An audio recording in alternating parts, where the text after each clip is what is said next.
Hey, welcome to the stream. Oh, I didn't change the icons for this one.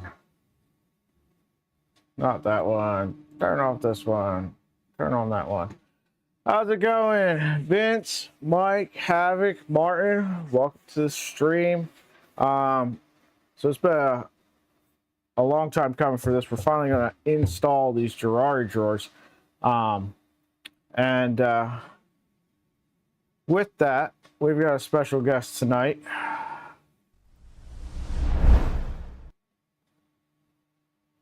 Oh, there we go. Hey. We've got now your name is actually Joey, right? Yep. Okay. Joey. So I didn't actually get it wrong in that video. I don't know. The interview at Murph. And then we talked again at 3D Printopia. This has been a long time coming. Really delayed. Started working on this shortly after Murph got filament back in mid-August and just now getting to it. So shout out to Polymaker for sponsoring the filament for this project. Shout out to Joey here for designing and everything. Up until this point, every one of the 3D printed storage solutions I had seen never seemed like they were worth the filament. And then I saw this at Murph, and I'll get to what thing sold me on it. But Havoc, how's it going? Yeah. Anyway, guys, feel free to ask any questions you have as we go along. I haven't assembled anything. I put a faceplate and stuff to make sure stuff worked, because at the time that I was printing these to begin with, I don't think anybody else had like mixed and matched ABS and PLA and stuff like that in the thing. And I was mixing and matching, so I needed to make sure stuff fit. But we'll go over here. And this is the drawer that sold me. The one that holds the maker chips. Yeah.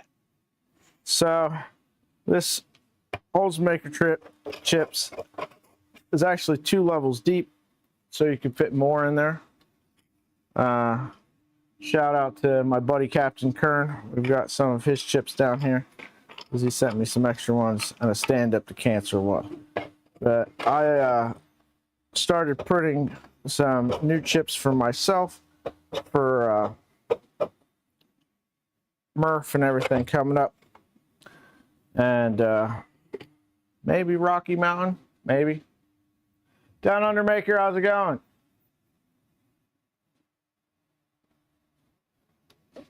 Havoc is asking what the best size drawer. So I went with 185s.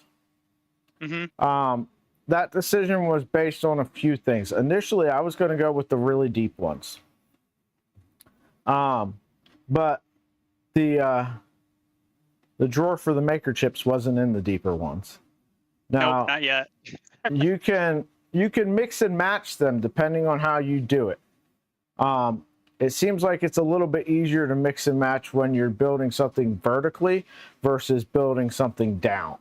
And we're building something down because these are getting mounted underneath of this table. So this workbench has been a work in progress. It's been one of the stream series that we've got going on, building this thing, building the computer that went into it, just building out the ultimate 3D printer workbench.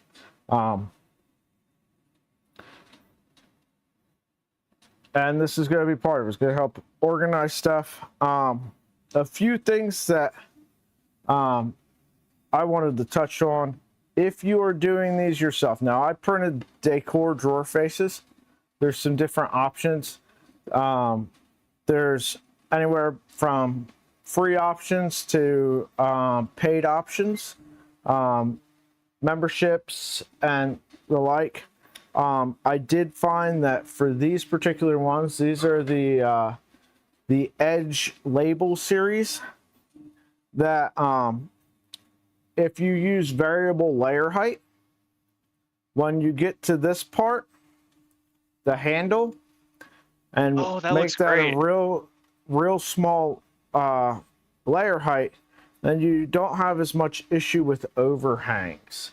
Cause let me see if I can find one as an example that I printed with regular layer height. So this is one printed with regular layer heights, and you can see once it gets up here, you start running into some overhang issues. This is printed in PLA. This is one of my first ones. It's still got the supports in it. Also, try to set up your bridging so that it bridges across. Orca Slicer really likes to try to bridge into nothing. It'll like run one extrusion, one like bridge across here, and then try to bridge to a bridge, and that doesn't work. So try to make sure that when you're doing it, you pay attention to that bridging and get that bridging right. That way you don't have to put supports in there, and then you can print this stuff support free.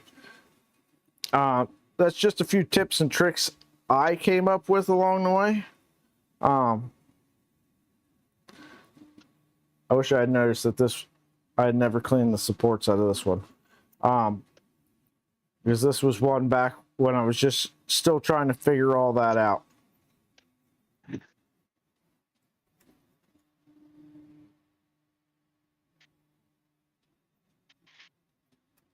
You're gonna start with 240s, but you want to try want the 270s?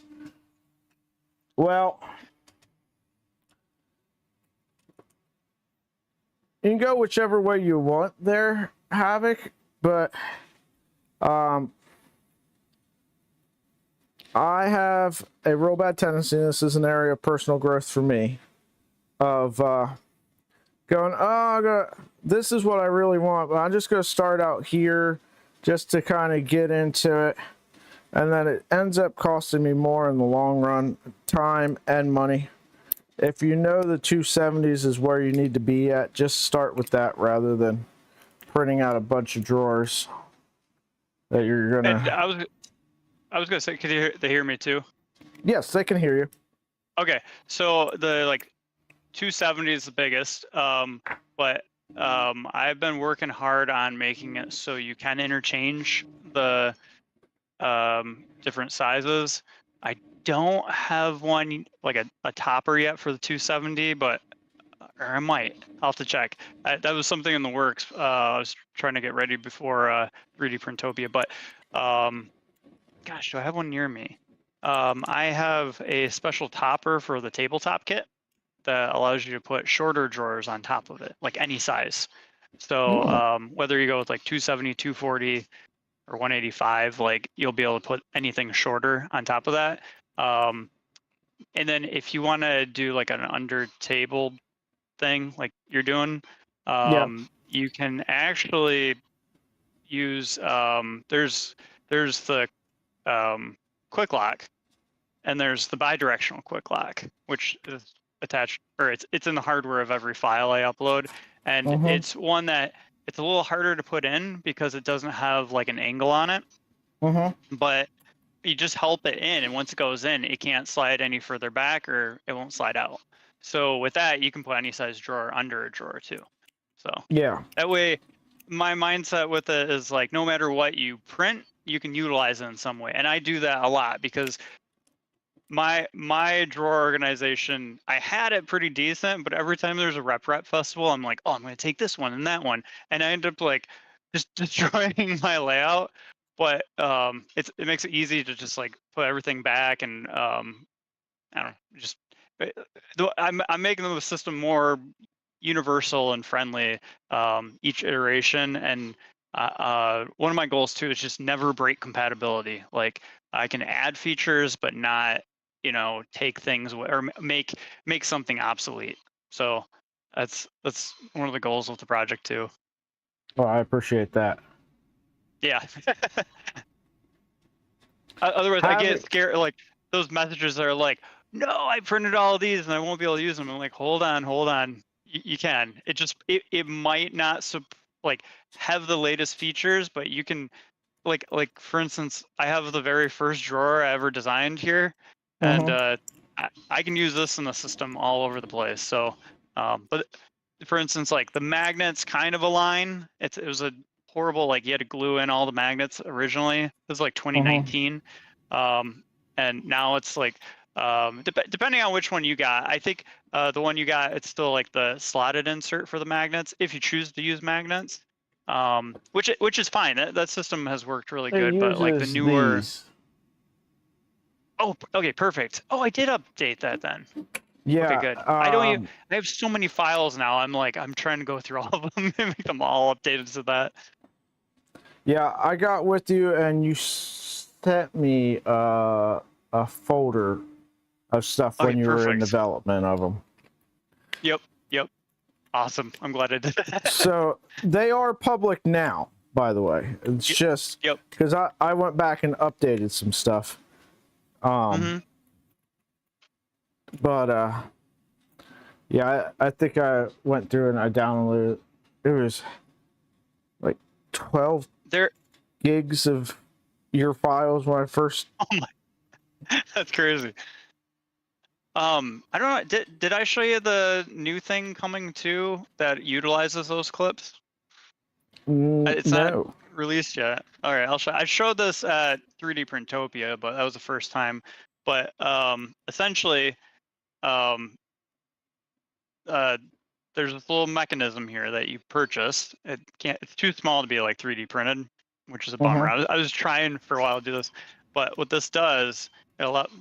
I gotta hold on. This new fancy camera keeps zooming in too much. But yeah, essentially, you can click and release and click to engage. So it's Oh. a certain use cases. It's great, especially like on these smaller things. But how it works, it's the same mechanism as before, but I have this like negative piece right here, and back here, it's pretty dark. Um, Here, let me pop this out. So essentially, so focus on this. It's totally not. This is a little like click-in mechanism that you can buy on like DigiKey. Mm-hmm. Um, so this is the unit that clicks in, and the newer drawers, it's the same thing. It has that slot in it, but the newer drawers. Let me see if I can get light over here. Will have this like opening right here. Okay. So, and that allows you to snap this in. So it won't break compatibility, but it's just adding another feature to the system. So once I kind of get more drawers updated, I'm gonna release that too. So, but yeah, Nice. it's pretty fun. I had fun showing people and getting their reactions at the festivals. So Now I have a question along that line that yeah, I have yet to figure out, and maybe I didn't, it just wasn't like part of my use case. But what are the slots in the back for? that's Is actually the very original way to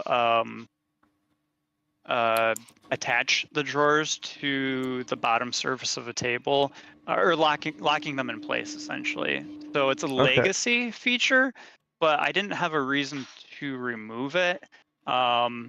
And it's kind of like a good backup in most situations. So like if you print the drawers and worst case scenario, something like really is wrong with like the quick lock slots, mechanisms, or Mm-hmm. anything like that, you can still mount the drawers using. I have it in some of my earliest videos, but it's basically a little piece that once you slide the drawer back, you slide that up, and you'll notice on the Gen 2 rails that there's like where the hex screws go into. It threads into those, and then any drawers that you put below it, you can use the you can actually use that back rail on the drawer above it and butt it up against the top of So the top of the back side of the drawer. So it's definitely a pain compared to the quick lock system, and that's where in 2022 the quick lock design came out, and it was like, no, 2024. It's relatively new. yeah, because that slot was what made me ask, like, is there a way that they lock together? Because I thought maybe there was a piece Oh, that would go and lock between them on the back side to lock them in, you know, along. yeah. No, I didn't think about the back. Because I was thinking about like through the sides somehow. But there are some challenges with like because you don't want to have anything collide when you're like sliding it in. Sorry, I talk a lot with my hands, and this camera is like all into hand gestures. I'll have to like turn that off. But yeah, uh yeah, it's really been something I've thought a lot about, and I think I have an idea, but it won't be like you can just print the drawers and they'll snap together. It'll probably be like, okay, you have to attach this part and then you can slide it together. So I'm thinking one of the items or designs I haven't really worked on is like adding stuff to the side essentially. Because I've had people even ask about like how I have the decor series, how you can snap like the base plates on there, but having something similar for the sides. So whatever the outer, if you're making a tabletop thing, like making an outer surface, so it's Yeah. not like the structure essentially. And so it's a little challenging because like I'll try to do things where they're more dual purpose. So like you can maybe do that, but then maybe it's also now a point that you can attach some kind of mounting system or snap things together differently. So yeah, it's just that's where it's like I hate to release things until I know it'll work. Because sometimes like there's times where I release things and it's so significant that I'm like, oh, I could make that better, but I'm like, I don't want to do that now because it'll completely break compatibility, you know? So Yeah. I've learned you got to be a little patient with it, but you still got to bring it out at some point. So that's always interesting. Yeah, it's always like, at what point do I, let my baby out into the world? Yeah.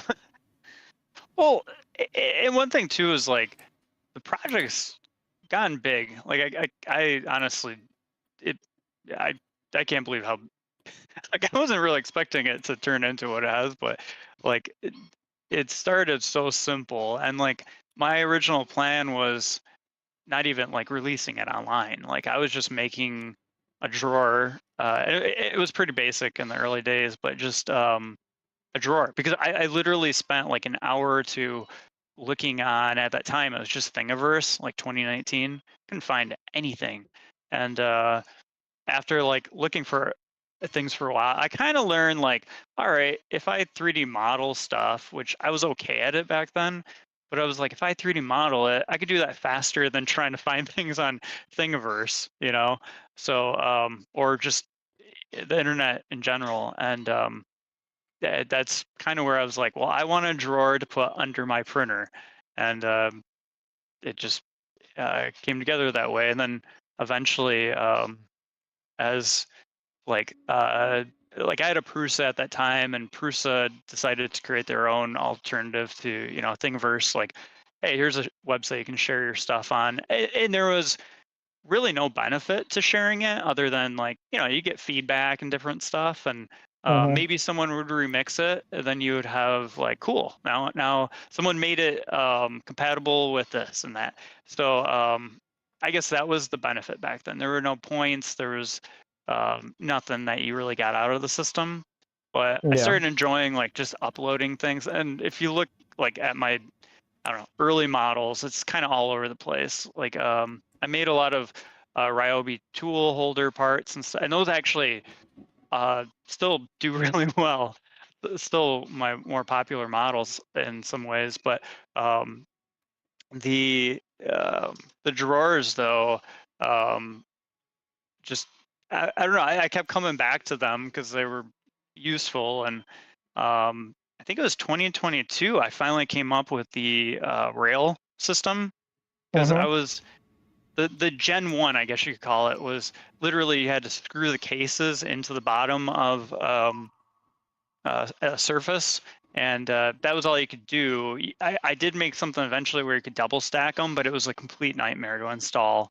And I was like, I gotta do something better. This is driving me nuts because I wanted to make more iterations of drawers, but I had to keep unscrewing them from the bottom of table surface and put them back up. So I'm like, I need to make something so I can just quickly, you know, add and remove them. And that's where like I discovered a little bit, like I'm not a woodworker or anything, but I kind of discovered like some of the techniques of that. I think when I was like researching stuff like dovetail designs and whatnot, and I'm like, well, I'll Yeah. try this. This seems like a interesting way to make things join together, and being able to 3D print it like upright and everything, and not have to like assemble anything.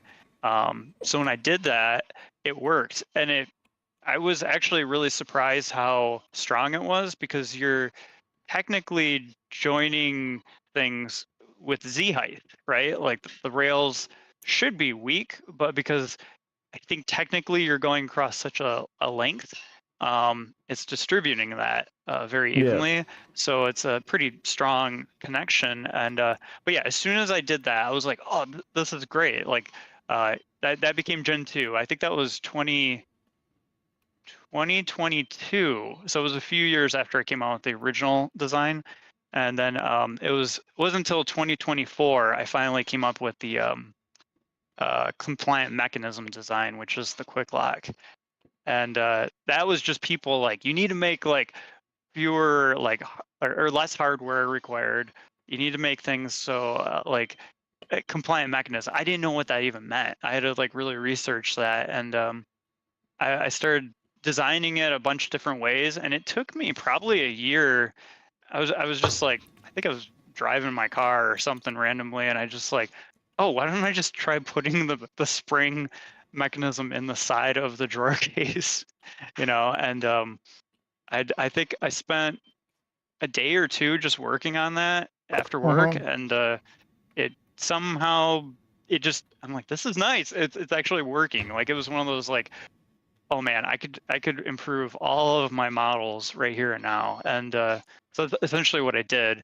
Um, and yeah, I don't know. I guess that's kind of where like that was a big turning point, I guess, for the project, and it started becoming more popular. And since then, there's just been little moments like that where it's like, uh, okay, even the decor series, that was kind of um, like built out of the or designed out of the necessity of like saving material, because I was trying to print a lot of drawers and keep my like color scheme, which was Prusa orange, which is not exactly an easy filament to get.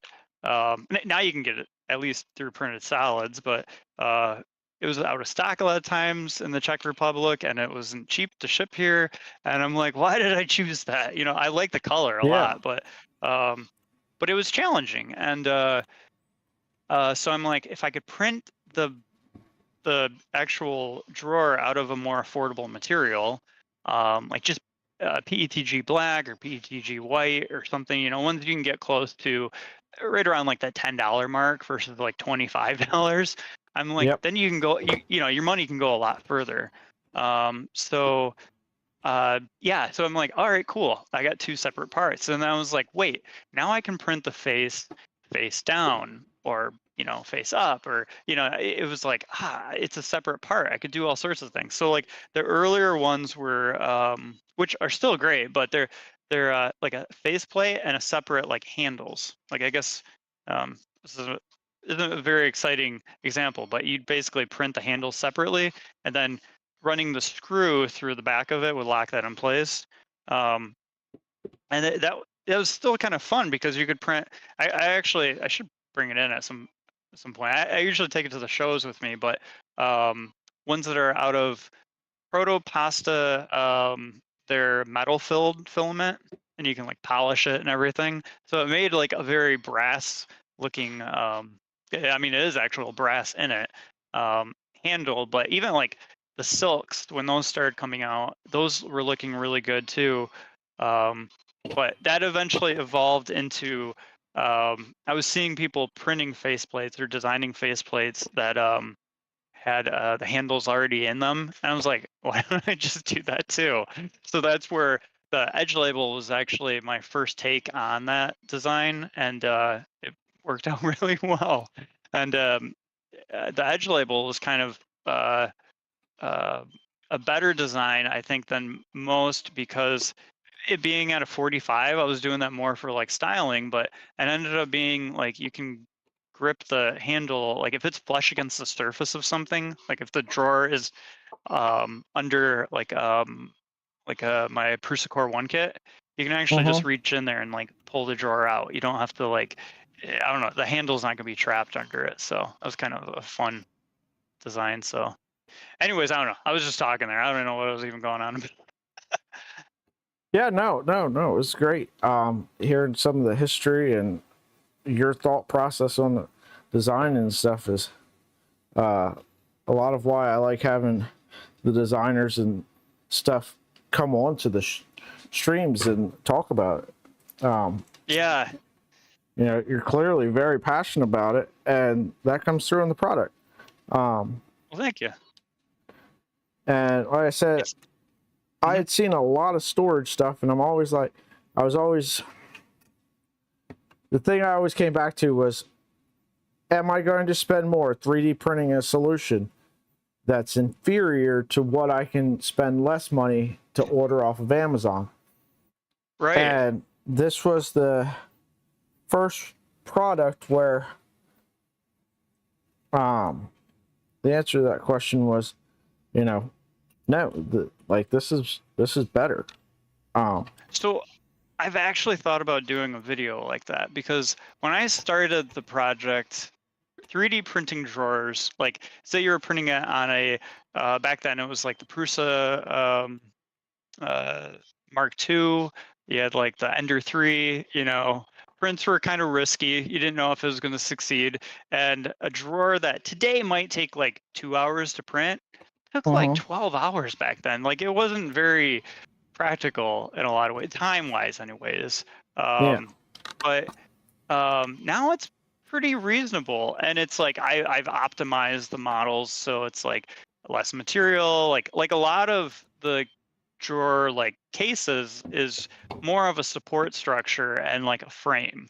That's so like compared to the very original, it saves a lot of material, and it's quite thin in some areas, but it's it's um, it's kind of optimized for 3D printing, material saving, all that stuff. But yeah, I was thinking about it, I'm like, man, if I go to Harbor Freight and I buy, they got the little tiny drawers, right? Or else they got like the bins that snap on the wall, which are still really nice.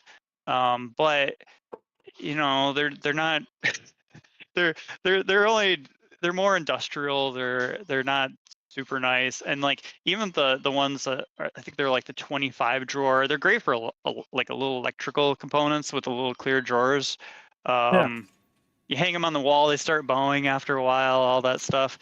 um, they're expensive. I mean, for like one of those plastic bins, I mean, I've seen them anywhere from like $20, $50, depending on where you go. So it's like, you know, and it's something you probably don't want to have like on your office desk, or I mean, it's great on your workbench, but it's like not really anything great to look at. So I think like I can make an argument now that's like, yeah, you can go to the board or go to the store, buy this instantly, but you're, you know, are you saving money? It might be equally as expensive to print the drawers, maybe even cheaper, depending on like what materials you use and whatnot. And I think too, like the other argument is like in a lot of ways, like if I just need one or two drawers, right? I don't need 25 little tiny drawers. Because usually when they injection mold stuff and they sell it in stores, Question. they want to Do sell you it think in a certain my hair batch would look size. better if I kept it like this or curled it or put it up? Sorry, my daughter's asking a question about her No worries. outfit for her school dance. You're Awesome. probably going to be better off just like lightly curling it. Like, don't put it up, just like curl it a little bit. Go with your natural curls. So I was trying to show off these latches here. These are just printed out of PETG. Mhm. Everybody that watches the stream knows how much I absolutely hate PETG, but kind of is the best material I could see to do it with. Now, I noticed, because I was trying to put them in and I couldn't get it in at first, there's a thin side and a thick side. Yes. Make sure That was on that purpose. they go in the right way. I don't think it matters on these ones because these are the bi-directional locks, but I'm imagining the directional locks are slanted, so it kind of makes sure that they go in the right way. And then Correct. they just snap down in there a little bit. And yeah, sometimes people have issues getting them in, and like I usually gotta just tell them it's like, especially if you're printing with PETG or your filament, it's notorious. Maybe your filament's not dry or something. It might string a little bit in there, and like any mechanical part that you're trying to print, like it makes it a little hard to get in there. You usually take an Allen wrench and just kind of ream it out a little bit, and it'll clear out any strings that are in there. So one thing too, like if it's hard to go in, if you always check like that bottom spring, you can see if it's catching on like the inner lip. So sometimes it'll get caught on that. So yeah, this one is catching on something. I don't know what it's doing here. and there is if it does get stuck in any circumstance, I never really put this in the any of the tutorials or anything, but you can see it right here. Here, let me so oh, of course it zooms out. There's a little slot right here. Oh, there we go. Right here. And there's actually a little tiny hole in the, I wonder if it will focus on that. No, camera doesn't want to.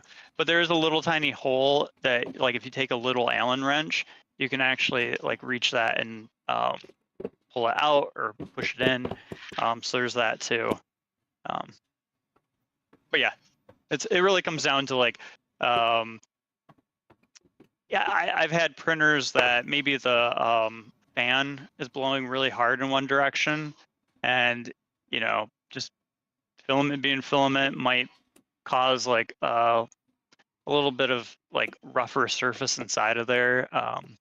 But yeah, it's just you just got to play around with it. You sometimes print settings, printer, try a different printer. Sometimes even the weird thing too is print orientation, because how you put it on the bed. If you do have yeah, actually, what's interesting, like the Prusa XL, it's a multi-tool printer, but its print quality is not as good necessarily as like a Prusa Mark IV or a Core 1 because it can't. How they designed it, it's impossible to blow the air like in a circular pattern. It has to blow from like a little slotted fan. Because when it's done with that tool head, it needs to put it back, and it would get in the way of everything. So it sacrifices, I think, a little bit of quality for functionality, I guess. Oh, I like that color combo. Yeah, this is so this is black ABS. This is the Celestial Purple, and I did the bottom surface. I used the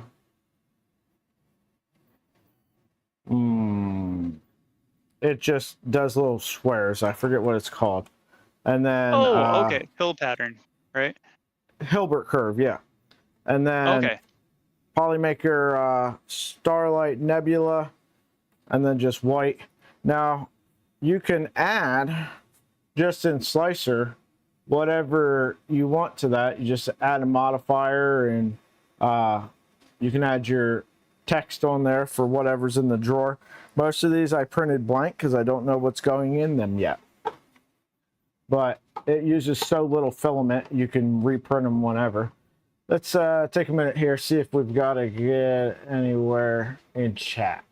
So, Down Under Maker, yeah, keeping backwards compatible is great. Brad, how's it going? Kegel, time and money to print the set over buying a bunch of blow molded junk in the big box store. This is true. Have you missed all the divided drawers for the 240 set? Is there divided drawers for the 240s? There is, and I actually printed my own first, like, one that when I was I assembled a Prusa Core 1 the other day. So I was like, well, I'm gonna, you know, print one and dump all this like hardware in there, and it made assembly a lot easier. But I'm gonna go grab one.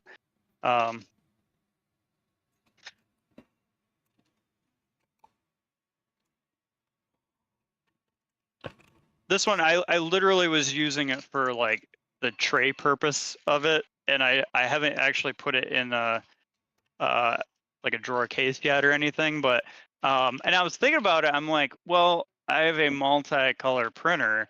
What if I just did like one color, you know, one layer change essentially? So I did this, which I think turned out really well. I'm going to be a little cautious so I don't dump out everything, but you could see this is the 240 length, and I just I was using Prusa slicer, but I mean you could do this in any of the slicers, but I just selected like the paint fill for each of the bottoms, and or you could just do a, you know, a color change on that layer. But I'm like, well, this creates high contrast. White typically is pretty high contrast depending on the parts, but orange, I like using orange because, like, unless your screws are orange, you know, they're gonna show up. So this I thought was pretty good. But yeah, I haven't made labels for it or anything yet. But yeah, I like these, and one of my goals is creating more variations of them, different sizes, different depths. But one of my struggles is creating like a parametric design, right? So I can still model them pretty quick, but actually the biggest struggle for me, because it's like a lot of variations, I try to share things on multiple sites. So typically it's printables and things, but I started doing a little bit on Cults and a little bit on MakerWorld. That's I started thinking about it, like I have like 200 models now, or over 200 really, and it's like trying to go through and put them on every site. And then also when I have major updates, like I'm going through and trying to update every single drawer case right now, to include the latest features. It's a lot to go, not only update each model, but then to upload them online. But yeah, it's like the uploading process is killing me right now. And I've actually talked to some of the websites too about, they're set up more for, hey, I made this really cool model and I want to share it, and maybe in another week I'll make another one and I'll share it. But I'm like, I got like so many parts. Like, there's got to be an easier way to share stuff, you know. And I don't know. So hopefully, if they can make that with easier. Yours now, because you're doing a different thing for each one, a different listing for each one. I guess that's different. But like I know when, like, I've got stuff I worked with the Doom Cube community when I was doing my Micron, to get everything together so that there was a place where you could find all the files to build this thing. Because before that, it was just crawl through Discord history for the last 2 years and see what you can find. But I put it all in a folder and then I just uploaded that folder. But you're trying to do a different listing for each one, so that's kind of different.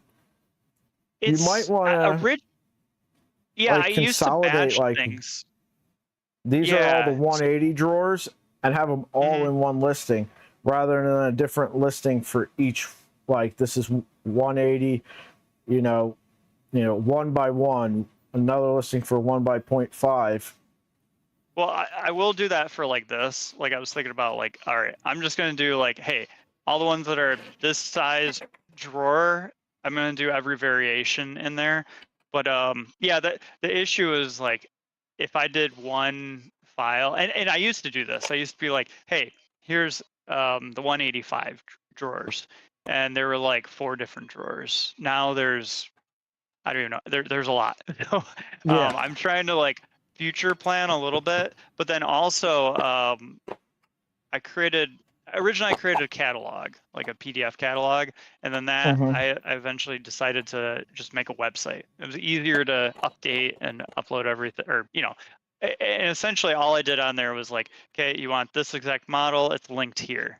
So that's been very helpful, because it's like to find any of the models, even I use that because I'm like, it's a lot to I would say like printables things, like they're they're they're not like a database where you can be like, hey, I want to organize it, like I want a 185 drawer in this size.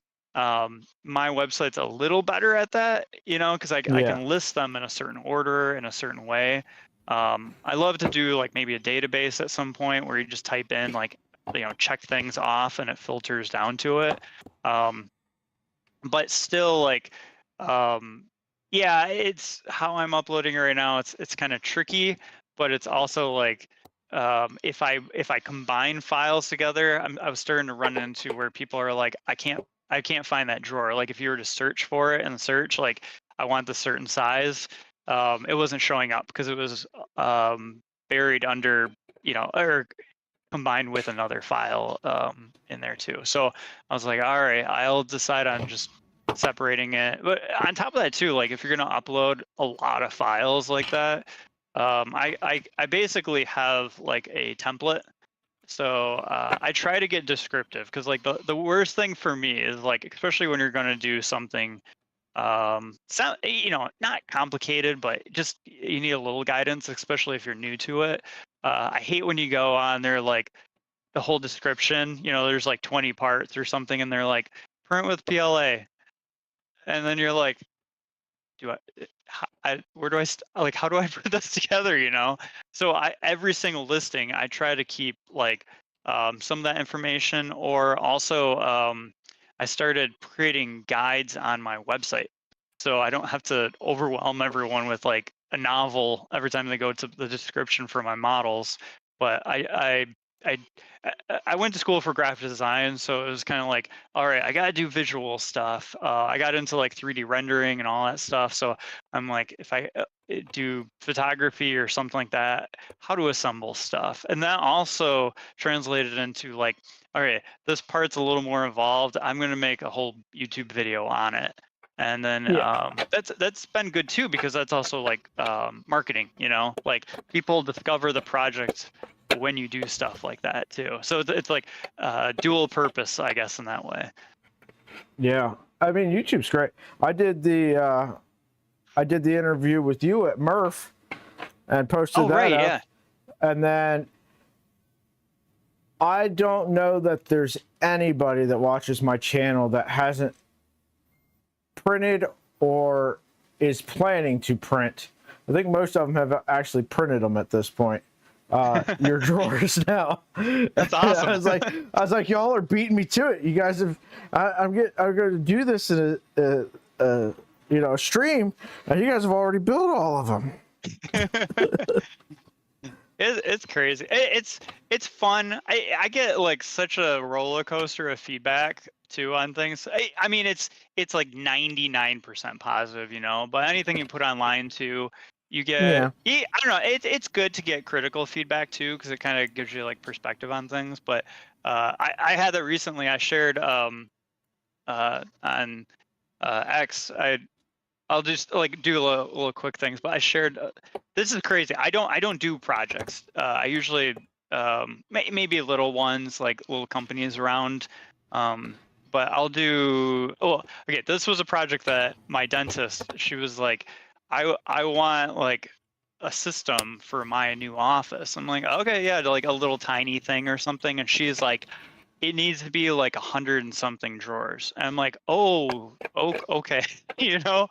And it was like 3 weeks or 4 weeks or something, you know? And I'm like, I'm not set up to print that many. And so I was like, I can't do this. There's no way. And she also wanted it wall mounted, and I'm like, I don't have a wall mounted unit. That's something I'm really hoping to bring out soon. I've been like testing that out, but I didn't want to tell her no. You know, like if you're Yeah, doing stuff for a client, you that's not a try to great find a idea. solution, Yeah. right? Like I'm like, all right, she needs a system. Like she basically has a room for making the implants, or not implants, when they get like the mold of each patient, Mm-hmm. they have to, you know, organize that, put that in a container. And actually I'll grab the container. It was, So she this gave is me cool one. too for these hardware organizers. Oh, The labels are different. Now, I didn't write anything on them because honestly, this is going to be like, I throw hardware in these like I normally use my magnetic things, and then when I'm done with a project, I'll pull everything out and sort them back into the big collection of said hardware. So this isn't going to be like my permanent, this is where all of it lives. Honestly, I'd need like an entire tray of these to hold all my M3x8 button head screws. So, but as an alternative to a magnet tray sitting up here, and I did it M5 and M3s. I might eventually change that and have like, okay, print a label, like I'm building a switch wire, like this is all switch wire hardware, but I've also got the Ender 3 NG build going on, so I've got another drawer that has the hardware from that I'm throwing in there, rather than nice. working out of bags or something like that. That's my plan. I left enough room that I can expand more. Now that you're here amongst all my fellow Voron users, I need you guys to get on Joey here.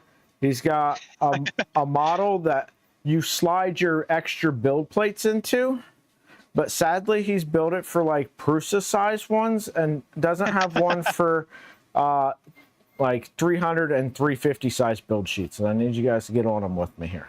I do have it. It's not stackable, but I was the last couple of years I was getting requests for all sorts of printers, you know, and I'm like, I tried actually making some, and I remember like 1 or 2 people, I'm like, all right, here you go. Like they give me the dimensions. They're like, it doesn't fit. And then it was like, turns out like they're 2 millimeters off. Like they were just reading it off online. And it's like, that's the printable area, not the actual dimension, you know, stuff like that. So I was like, what if I make an adjustable one? So I actually made an adjustable one. I do plan on making one that, because now I figured out how to make cases that you can print, and soon drawers, but cases that you can print and assemble together to make a bigger unit. But I'm wondering if I have it. Yeah, you were talking about the building a parametric model. That project seems like the perfect place for a parametric one. It's like, hey, here's the files. They're adjustable. Go in, type in your number. If you're needing a build plate for your 350 Voron, go type in 355 by 355, and it'll spit out everything you need for it. That would be cool. But yeah, this is what I came up with for now. And this isn't for the Voron. This is like for the mini printers, right? So like 180-ish drawers or whatever. Like this does expand quite a bit, but how it works, basically like you attach this under the rail system, and you know, one side's just a stationary part. The other is, this Zoom thing's driving me nuts. Hold on. Stop. Okay, there we go. This is literally you'd once you install it, you would take your screws. Oh yeah, this one doesn't have screws in it, so it should adjust. But yeah, basically you adjust the width that you need it to be, and then you can also adjust the depth. That one's tightened already. So like this is what I use with my Prusa Mini, or the Bamboo A1 Mini, and Nice. you just currently you can't hang anything under it. So like if you go to use it, it's best to put like under all your drawers. And then even my XL, I have basically the same thing, but it's bigger. But that one has a lot of range. So I think it goes down to like 260 or something like that. You can like bring in the size. So it would fit a lot of different printers. So that's kind of an interesting design. But yeah, something it was complicated to come up with, but now that I have the design down, it's I don't know. I could just keep tinkering away with it. It's a lot of like the system. Once you get more like hardware kind of figured out, you're not reinventing everything. It's like I can literally use that part now as if it was a piece of hardware designed for it. So Yeah. it's kind of interesting. Well, I was gonna show you my dentist though. This is like what she would store patients like their denture molds, and then any special tools in. So it's just an Nice. what do you call it? Injection molded piece of plastic essentially. It's not even a drawer. It's Mhm. just like a bin. You still got to put it, I don't know, in cabinets or something. And then this right here is a 108 drawer system that I'm working on. And these are huge. So this isn't Gen 2, but it's a custom thing just for this project. But yeah, similar to what you're doing. I'm doing these giant accent pieces. This is like a majority of what you see on the front of it. You can see it behind me there. And that's just one of three because it's 108 drawers. So a lot of printing. But yeah, this is on the accent piece. Yeah, kind of fun to do. But yeah, these are 8.5 inches deep, and they're like 5 by 5. So they're quite massive. They take me about like 4.5 hours to print. And I only have like, well, when I started this project, I had 6 printers. I ended up picking one up to help speed it up a little bit, but still, if I had more, it would definitely have sped up this project a lot. So, and that was some of the feedback too, on this project, because like I had to do this project. And I had to figure out a way. I did a hybrid approach where this is actually a shoe rack, and I priced out everything, and I'm like, it was the perfect dimensions. And it's just wood, and I'm like, well, instead of doing drawer cases, I could do like a rail that they slide on, and in the back of the rail it's still got the magnet on there and everything like you would typically have on my Gen 2 system. But it reduced my print time quite a bit, and material too. So but I posted online, and I got a lot of feedback of like, that's dumb. Like, you should have made it out of wood. You should have made it out of metal. And I was like, like I've worked in manufacturing for a lot of years, and I'm like, that's not going to be any cheaper. Like, this ended up being about like 40 spools of filament for this project, which is still not cheap. You're going to have a couple $100 into it, but it's a 108 drawer system, and it's going to take up like a majority of a wall in an office. And if I was to make it out of wood, I'd have to outsource it, or you'd have to buy a router, and and then the labor cost, like, because you'd have to assemble every single one of those, glue it Yeah, together. making drawers is not fun. Not a quick process at all. There's a reason why when you go to buy kitchen cabinets, if you buy the unit that's just all drawers, that costs significantly more. Yeah, and then I had a. Oh yeah, go. You're not going to get. Wood doesn't want to slide against itself very well, and the tolerances that you need to use to get it to slide now aren't going to be the tolerances you need for it to slide, come April and May when the humidity's 70% for 3 weeks straight. Right. Yeah. That's and it's like, you 3D print stuff. It's going to be very precise, way more precise than whatever I could do with. I mean, a router is precise too. I'm used to using that, but it's like wood can be unpredictable, and it's messy. You're subtractive manufacturing, right? So Yeah. there's a lot of post processing, a lot of that. I don't know. To me this makes the most sense. It's easy for me too because I mean I've like I know how to design stuff and I've been working with 3D printers for so long, but I still don't throw out the idea of like there's times where it makes so much sense to router stuff or my dad, he worked with metal. I learned how to work with metal from him too, but like he had a business after he retired doing sheet metal for years and making like fire pits. So I did a lot of welding and just I don't think people realize how much of like a grinding wheel you use when you work with metal. It's like everything gets a burr on it.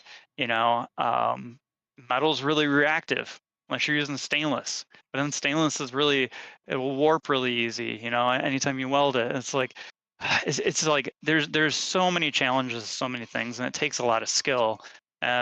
I think that's one thing too I like about 3D printing is like how I'm designing these drawers. I'm like, I want it so you can literally load it into the slicer. You don't have to do anything crazy. You just load it in. I mean, maybe Orca slicer, might put the direction wrong for the bridging or something, but for the most part, how I design it, it's like you open it, you hit print, and you go. You don't have to know how to slice it. You just, you just go, and you don't have to add supports.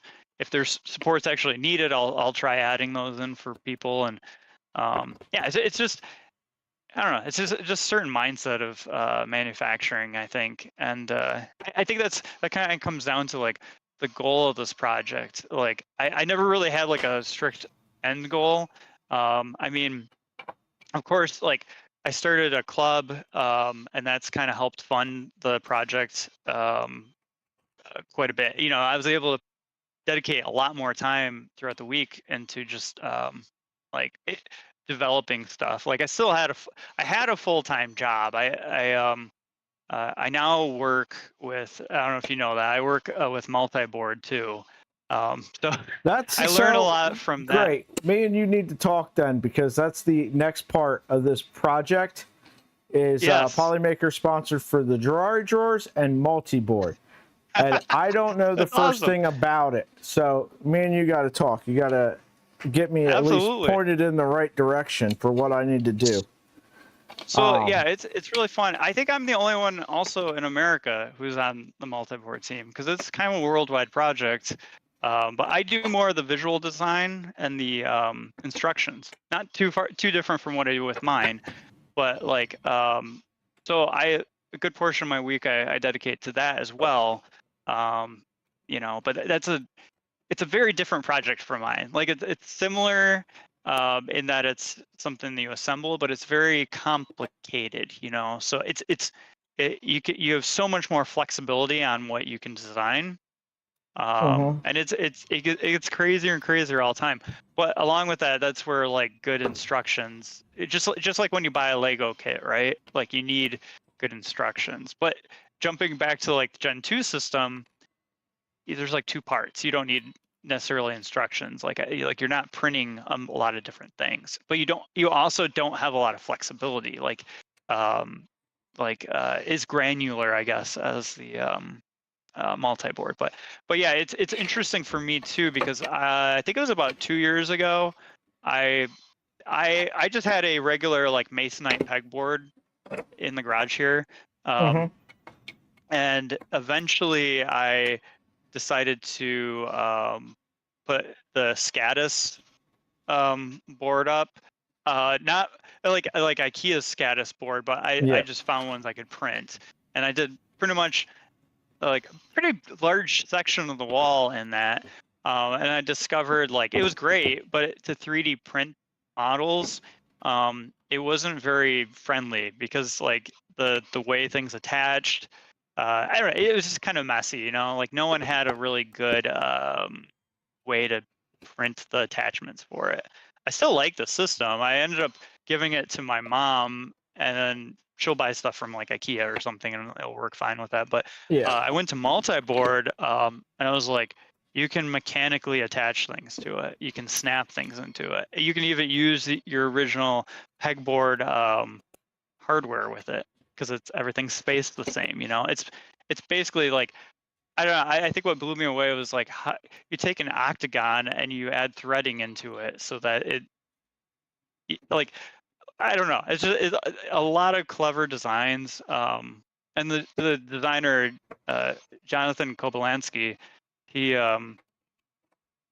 I mean, for him, it was a pretty dedicated project for him to jump into, and I think he was more of like a YouTuber back in the day, and I think he kind of fell in love with just like kind of similar to what I've been doing. It's just like becomes more of a passion project, right? Like you start it, and then you're like, oh my gosh, the potential behind this, and then just like the following behind it, it just starts pushing you more like there's so many endless possibilities. So I love it, you know, and it's just part of like the 3D printing community. Like, um, I mean, some people could look at it as like, oh, those are like kind of like competing systems, but I think in a lot of ways, like I've No, met they're Zach complementary to Friedman one another. before, and like Zach and I talked for a while because it was like I get so many questions to make Gridfinity things, and I like doing that. Where he's like, you need to make a drawer that fits the Gridfinity, and I had to explain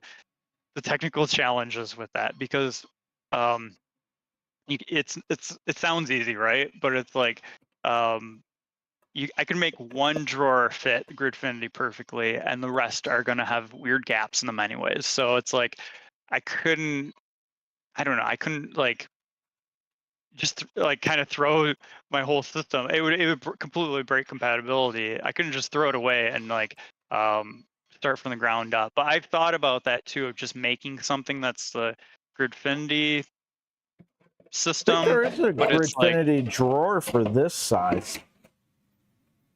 yeah. Well, I do have a Gridfinity drawer in that size, but it has like a small gap in it, and it's really funny because like sometimes you have the I guess the perspective of things, right? Like I think I have one of the earlier drawers right here actually. So I did something different here. It was more of a tray. I think I still have this one available online, but you can see like there's your Gridfinity grid, and then these are kind of like buffer wall pieces. People love that. Like they never complained about this, right? And then I went and let me see if I can find one of the other ones. And there's a lot of drawers here. And I moved all of them around. I Oh, messed up okay. on this one. I got this Actually, spring here's a good outside one. of it. This is a 240, one of them. Oh, it's kind of hard to see. But there is a, I took my old design and I shifted it over and I created this like usable storage space. You know, you could lay tools in and stuff. Mm-hmm. Really doesn't show up that well. But the issue I ran into was it's not Gridfinity in that section, right? So I had people like, you need to resize all the drawers and everything. And I was like, all right, hold on 1 second. Gridfinity is pretty new. And like mine at that point, it was already like the system was like 4 years into it. And I was like, that's a lot of work to like recreate everything. And then it's as soon as I make the drawer wider, the gap gets bigger because you have the walls between the drawer cases is a factor, right? Like that adds material, or you're taking away material that and gaining more space. So it would just create more offset. So I'm like, I get it, but I'm like, I don't know. It's just where our systems don't unite in that way.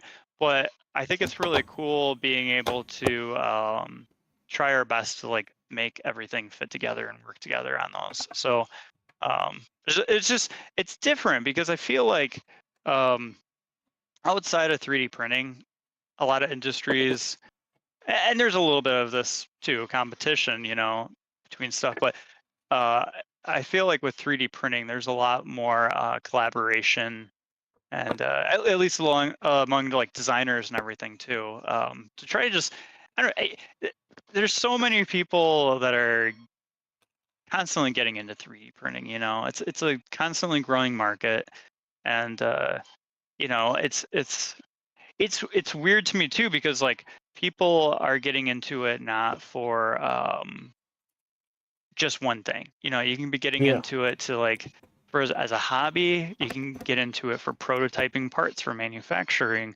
and you know, and then I mean the same machine you can use it for everything in between, right? So yeah, it's crazy. I also work like my sister is a doctor and she does like research projects. So Okay. I'm also like consultant on helping them because they're getting into 3D printing. They're scanning soldiers' ears, and their whole project's about hearing loss. But basically, they got to make custom like not hearing aids, but like inserts where they'll put like a microphone in there, and like soldiers on a gun range shooting a gun every day, like that might cause hearing loss. So I like the project is basically using additive manufacturing to make um, that that scan be a like tight fitting but comfortable a part that they can wear with a microphone in it, and then they can test for this hearing loss that they might run into. So yeah, it's kind of interesting. That's kind of like an extreme case of like 3D printing, but that's something also I would have not gotten into if I didn't take this on as a hobby, in the first place. So um, I don't know.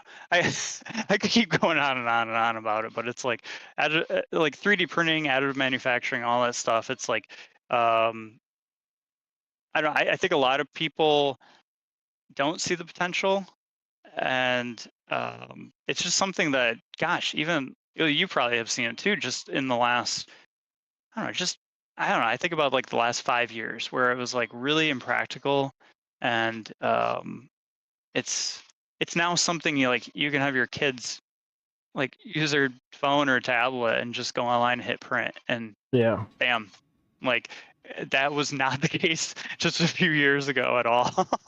Right? So yeah, it's crazy.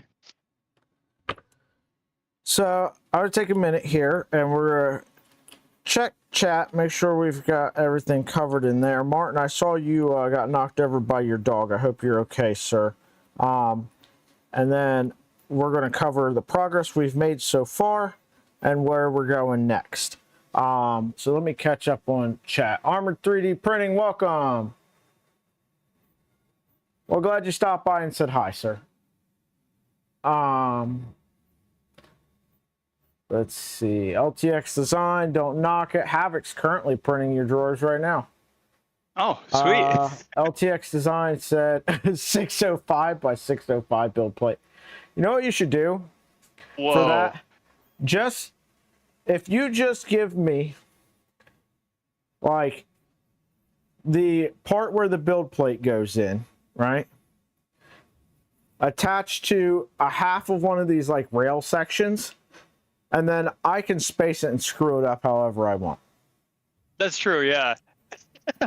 Well, I started doing I fixed my camera here so it doesn't keep doing. I've started doing step files. At least I don't I try not to like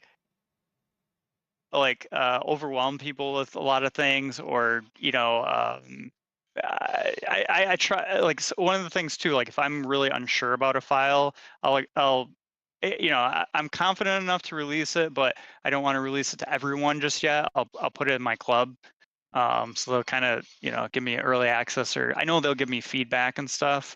Otherwise, you put it out there, a bunch of people downloaded it, and then, it's like, oh gosh, I almost got to recall everything. You don't want to get to that point. It's like, so what I'll do a lot of times too is I'll put the step files in the club, and then that way they can play around with things, break things a little bit, and that's something I've been working harder on. Every time I export something, I'll export like the step file, and then I'll try to upload it for them to mess with, because then you can bring that into Fusion or any of your programs that you can work with a Boolean model like a step file, and you can push, pull, adjust, cut, all that stuff.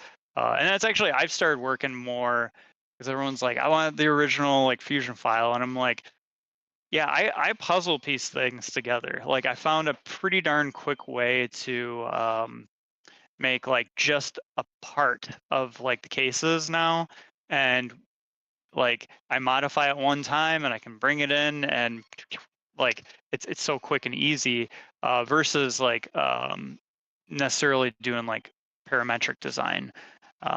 So and in that way too, like parametric, I'm sure you've seen it before. Like you type in a number and like somehow math goes crazy and like things just kind of don't work the way you want. It gets glitchy after a while. So I've been kind of half and half. Like I've done some parametric designs, but it's weird. And even too, like if you go to make something twice as big, the structure of it might not work out the way that you want. Like you might need to model in more structure. It's just weird things like that. So it's like you can't always just or increase size without I guess designing extra structure. So parametric kind of works in that way, but it doesn't really. I don't know. It'd be really hard to I guess program that into your parametric design. So real quick, we're going to circle back. Armor 3D printing. Yes, we are really close to 1K subs. We're also really close to the number of hours we need for monetization. Nice. Pinned a link in chat to the website. And from there, it can direct you out to whatever your download client of choices, things, printables, Maker World, whatever it may be. And it give you a really good idea on it. But quick overview of it, it's a modular drawer system in all different sizes, depths, heights, widths, in many different designs. So you've got, 2 section wide by half a section high, little shallow drawer. You got big deep drawers with inserts for your maker chips. You got drawers for hardware. You can put labels on it. You can put emboss your labels into the front of them. You can pretty much do whatever you want. If you need drawers for anything, this is the system to use and do it with. Like I said earlier in the stream, I was always a firm believer in, if you can buy an off-the-shelf product that works as well or better for less money to do a thing, do that. 3D printing doesn't always make sense for a project. And storage was always one of them, till I saw this at Murph. And I was like, you know what? This guy nailed it. And so from there, I started down this road. It took a little while to get here. But just real quick, cover what I've done so far and where we're about to go. So faceplates, these are the Decor series. There's a bunch of different designs of faceplates for these. You don't have to go this route. There's, I don't know, I think I have like almost 3 dozen different designs that I've seen for faceplates. And then I've got the locks installed, so they're locked to one another. And now we're getting ready to install these. Now you use, unfortunately, it's not the Voron standard spec. It's the 6x2s rather than 6x3 magnets. The same ones that Gridfinity uses, though. So if you're doing anything with Gridfinity, you probably have these around already. And then these magnets will go and lock down in and in the back, and so that your drawers, when you close them, stay shut, because nothing's more annoying than drawers sliding out. I've got a toolbox that does that, and it's annoying. Yeah, I was gonna say too, like one of the goals too with the project, and I'm hoping to do this in like 2026, but expanding beyond like just drawers. Like the drawers, I think, are kind of the boring part because in a lot of ways it's a modular system. So it could mean all sorts of things. If it can attach together, it can hang. Like I really want to get more into electronics and think of ways of utilizing that as well. Because you think of like Raspberry Pi and stuff like that. You print a case for it, right? And but maybe it would make sense, like if that's plugged into your printer, that would be, you could not necessarily have a drawer, but it could be utilized in the system as well. Give it a spot to, be easy to access and exist. But also like um, I'm working my way right now through a lot of the, I would consider like core models, like the mostly drawers, but and various sizes. But once I get past that too, things like wall mounting is a big one that I get asked about a lot. So I really do want to get into that. Cabinets, I really want to get into those, and just a lot of other use cases. And a lot just beyond storage. And then along the lines too of like faceplates, that really opens up so much customization. And right now I have a certain style. I realize when I do a lot of things very geometric, just like the edge label. I've had a few designers like I've reached out to, and just some other people too that just wanted to make their own custom stuff. So one of my goals too is I have it close, but I want to create a guide and everything on it. But I want to make some way for other designers to be able to design their full set of faceplates and make some kind of way that if they want to share it, if they want to sell it, like I think it would be really cool. Just open that up to more people because I think it would be beneficial for them to do, and then it would be beneficial too because it would also feed back into the system. And a lot of stuff too. I don't know if you saw like my more recent model that I updated. It was one that was kind of been requested for a long time, but I have these faceplates called the Chevron series, and the Chevron, I printed them, the ones that usually take the show and everything. I printed them in a wood filament, just the front, Mhm. and it ends up having a, it doesn't necessarily look plastic. You can scuff it, you can stain it, you can do all sorts of stuff. And that's kind of the beginning too, where I don't want these drawers to necessarily be what you use in the garage. Like I created one for my dining room for the at the coffee station, and that holds all my K cups and everything.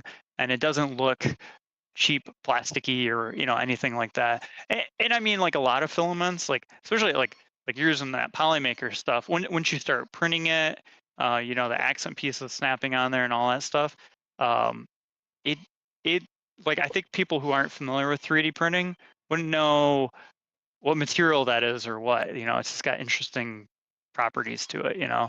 that don't make it look cheap. Like the I don't know all the processes behind filaments, but they're not what they were a few years ago. They definitely are looking amazing now. Yeah. They've come a long way. Well, I'm probably gonna head out in a few minutes. I still gotta get dinner. Gonna All start right. getting late here soon. But was there any other questions or anything they had?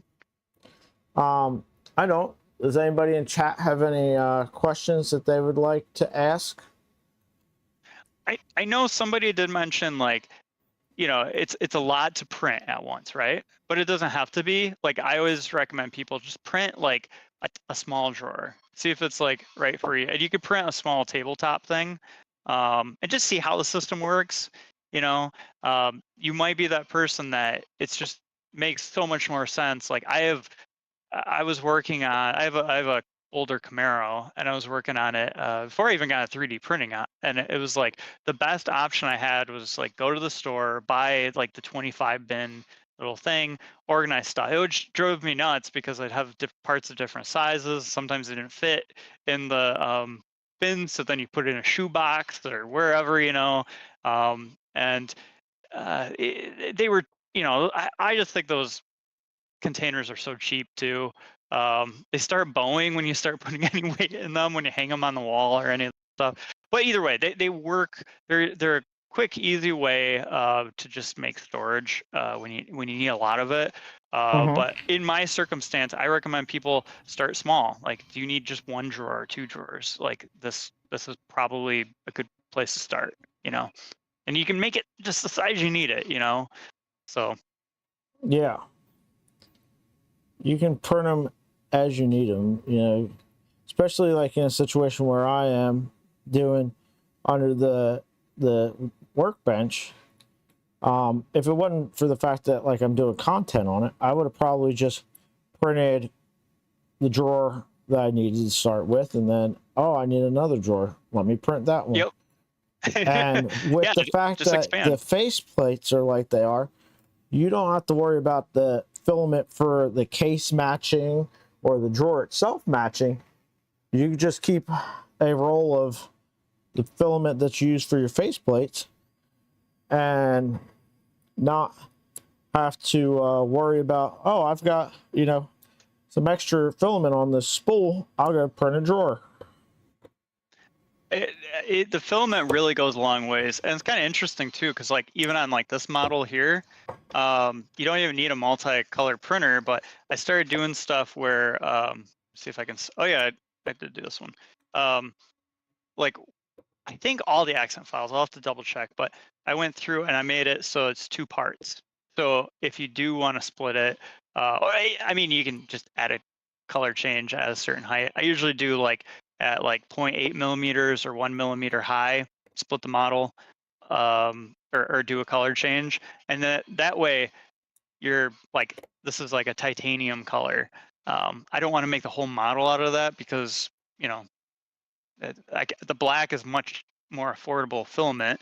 And so, there's ways to save the material and make it go further, especially when you're doing a lot of these, which I'm doing. So, I'm looking at these. Do these click in so that the magnet is facing the drawer? yes. So when you're putting it, there's a trick to these too, and that's where I need to make so many videos. Like I'm really neglecting that, but so if you haven't put any in any of the drawers yet, just like the first one that you start with, use that as your template. Like I always just keep that drawer out and use it as my reference point. And then basically I take a magnet, like, if you slide it into that one. Well, the reason why I was looking at it for a second, I'm like, you know what? I bet you these magnets face the drawer and I don't even need to glue these in. Nope, you don't have to. Yeah, it'll lock. Oh yeah. There's no glue needed in this. But yeah, so then take a magnet. Yep. But yeah, if you take just a plain magnet by itself, or I guess you got those other pieces. Just put it back to back on one of those ones you slotted in there, and you can verify the polarity with the magnets. And if they agree with each other, like the way you want, then if you snap that into the drawer case, it'll it'll pull it in and not repel it.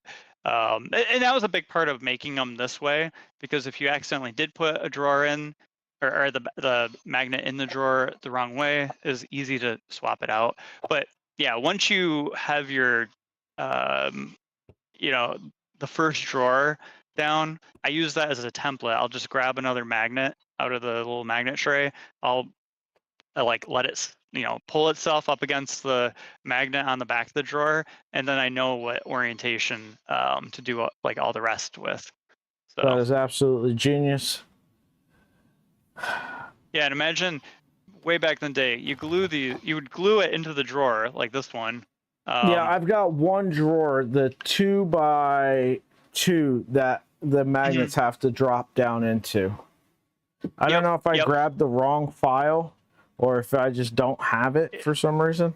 That some of them are still that way. That's one of my big updates that I've been going through. And what am I calling them? I'm versioning them based off of like months now. So I think it's the 2508, V2508 or something like that. Usually I'll put that after the file now. It helps me identify them, but those you can also, when you view the model online, if they have the slot versus the clicking mechanism that you have there, that makes it a little easier to identify. Yeah, half of So this was printed. So you were in the middle of designing these, and you hadn't released them yet. So you just sent me a file that had a bunch of drawers and the hardware. So most of this is just printed out of that file, and that's half the reason why I went with 185. Was that's the size you sent me. That's awesome. Yeah, that's how it goes. Like I have a lot of people too where I'll release stuff and they're like, I just printed a bunch of these, and it's like, yeah, but so have I. Like I have like years worth of ones that are like, they don't have the clips. Most of my drawers don't have the clips because they didn't exist now, and it's like, it sucks, but I try. That's why I try so hard to make everything backwards compatible, because it's like I really don't want people who put a lot of work into printing all these, or who want to move things around, have like a version that's not compatible with one another. So I think it's really important to do that. So yeah, kind of it's challenging, but it's definitely worth like finding a way to make that work. Yeah, I mean, they're awesome. They're absolutely awesome. Thank they you. look so cool, and especially if you're doing the decor thing, if you decide, you know what, I'm going to change the color scheme, or if you're printing them for your wife and she decides she wants to paint the living room, and she's like, oh, by the way, hon, I need these drawers to match the wall. You don't have to reprint all the drawers. You can just reprint the faces. Oh, I wonder if I can share. I shared something at 3D Printopia, but the way I displayed it, I think a lot of people didn't see it. But before I go, let me see if I can find it really quick. You were right by the door, so I got to talk to you right as I walked in, which was awesome. But also there was crowded. 1,000 people walking in. It was nuts. It was so. I took 800 maker chips, and I think I brought 50 home or something. I made just the right amount, but I'm like, oh my gosh, that was a lot of people. It was awesome though. I have so much fun doing those. Let me find this here, and I'll share. I'm glad you were able to get there, because there for a minute I was talking with you, and you said you weren't sure if you were going or whatnot. Because for a minute there, I offered to drive you out there. Yeah. Well, one of my buddies, he drove last year, and I'm like, I'm not a fan of driving that far. And I mean, one of the other challenges, like my daily driver, I usually only drive,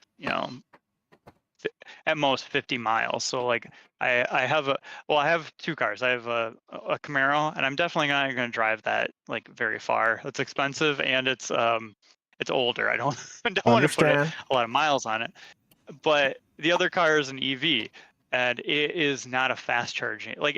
You can take it to a fast charger, but it's like the slowest one in the world. And I'm like, I don't want to deal with that either. So I ended up actually asking my parents. I'm like, can I borrow your Buick? Which was also a little bit bigger of like a crossover, which was perfect, because then I could haul more things. So yeah, I don't know, that ended up working. I had when I came down to it, it was just asking people for help on certain things, and which is so hard sometimes. Yeah, it is crazy. All right, I'm gonna find this here. I should, Paul M., welcome to the stream. Your first time here. Welcome. Just mark them with Sharpie. What? Kegel, what are you talking about? Mark them with Sharpie.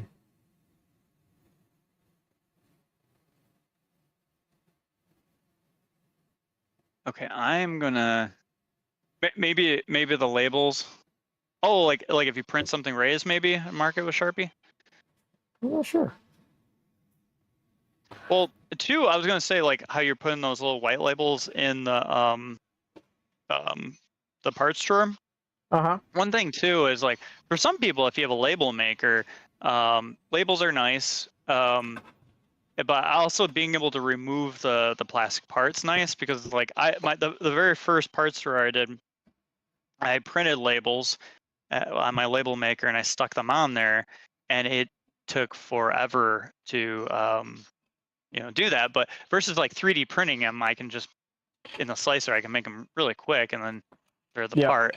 But sticking the labels to the blank part or any of those parts you can remove, it's like you don't have to peel the sticker once you have it on there. You can just Yeah. it's mechanically going to attach, so you can rearrange it.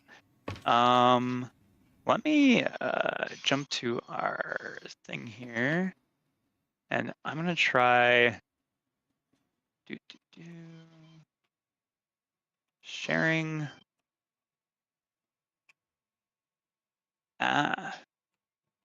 See if this works. Maybe it doesn't want to. Does it not want to go? Why does it not want to go? That's weird. Okay, one second. Let me try this again. Huh. I don't know. I'm trying to share it.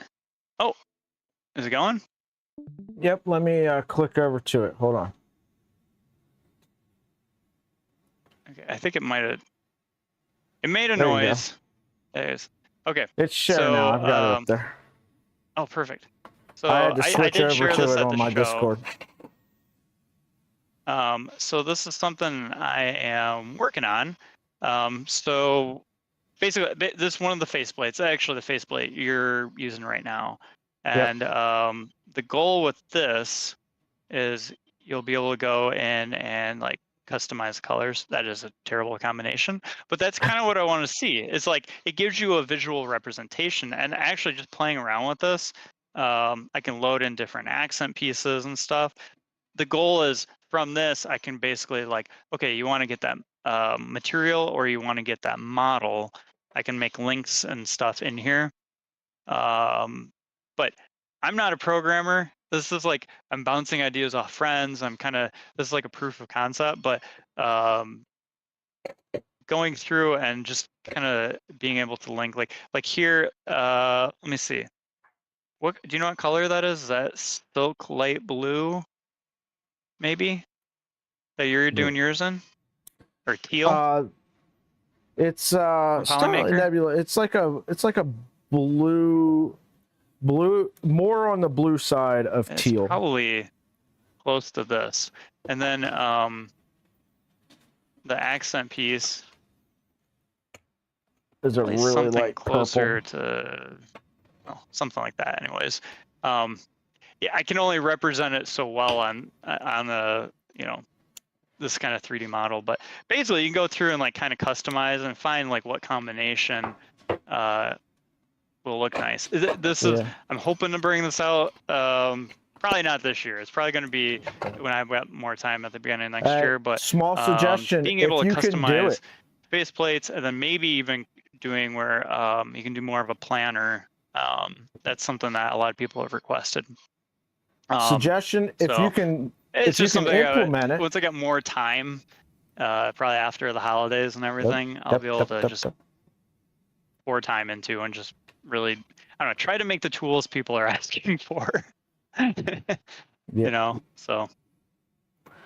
But I figured I'd share that too. It's kind of a fun side project beyond just 3D modeling stuff, but doing things with 3D models. So. Yeah. Can you hear me? Oh, someone was saying the the Sharpie thing, marking the one side of the magnet with a Sharpie. That does work. It's one extra step. Like if you are able to just use a reference magnet to get your polarity. That's always a good technique too. So. Can you hear me? Oh, I don't think we have your audio anymore. Maybe I messed it up when I shared my screen. No, I don't know. It's not showing that I'm talking over here. Yeah, still can't hear you. Hold on one Let me check in second. the live stream. Actually, it could just be me. Oh, I can hear you in the live stream. It's just in Discord. I can't hear you. Okay, so you're going to be listening to me on a delay then. I don't know why, but my Bluetooth headset isn't working very well here with whatchamacallit. Oh, okay. So anyway, what I was trying to say was one thing to take a look at with that, if you can implement it so people can enter in the hex code for their color, because so many people have the Ajax TD1s, and they can just scan their filament, and then they can enter in that hex code, and then boom, yep, you got one of the new ones. Yep, that's a great idea. Yeah, I talked to him at the event, and as soon as I got home, I bought one because I was like, actually, I've been doing HueForge faceplates because now they have flat forge, and that has been pretty darn amazing. And I can't wait to dedicate some more time into that here soon. Yeah, I got it. I downloaded it. I think I still need to install it actually, but I'm running a HueForge off right now for my brother-in-law, and I want to do flat forge for my maker chip. I want to do a new maker chip using flat forge. Oh, yeah, that'll be nice. Because it took a lot of work to my logo has like a lot of neon stuff to it and like a glow effect, and it was really hard to take down and just make. I ended up having to make like 4 different SVG files for the different colors in my logo, and then printing it and then merging them and all that crap. It took Kevin helped me for almost a year to get that maker chip done on and off. But with HueForge, my logo turns out really awesome. It uses this nebula filament, and when it HueForges, it looks like neon glow. So I'm really cool. excited to try to do my maker chip with that flat forge.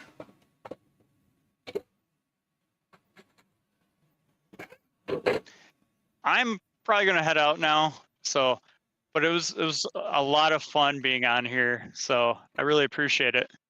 Absolutely. Thanks for coming on. Thanks for hanging out and sharing some of the history and the thought that goes behind the project. I love it. It's always a pleasure talking to you. And I'll get with you about the maker board now. So. Yeah, I'd be happy to be back on. It'll be fun to go over that or anything else that you you have questions on, or even if there's any other Gen 2 stuff or anything eventually. I'm gonna have more and more. So.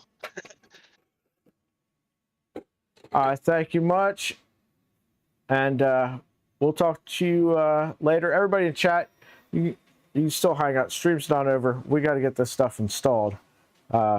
Joey here has got some stuff he's got to attend to, though. Thank you. Later. Dinner. Yeah. All right. See you guys. Bye.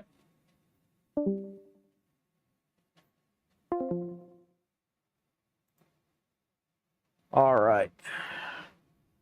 I don't know what happened with the audio there at the end on my side to him, but all of a sudden it didn't want to share. I got to use a weird program to get audio stuff to work the way I've got this set up right now anyway.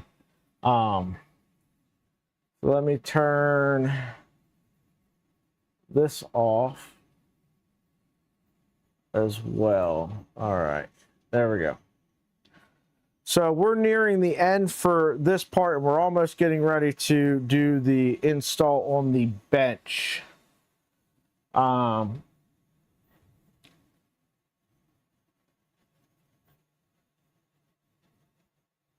that was the new TD1S from BQ.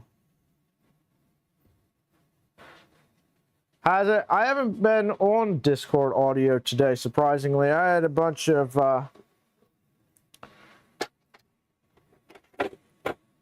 appointments to attend to this morning, so also I super glued these to my cutting mat, so that's fun.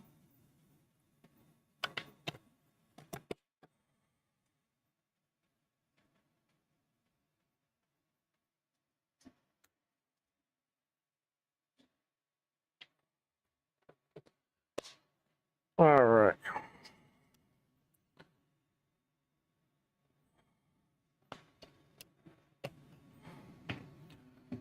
So how was everybody's day?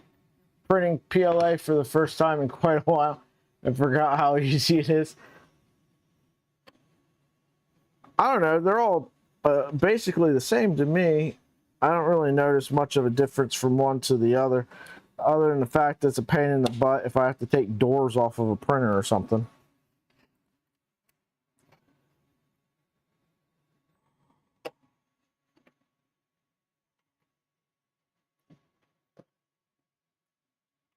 I thoroughly underestimated how long it was going to take to do this.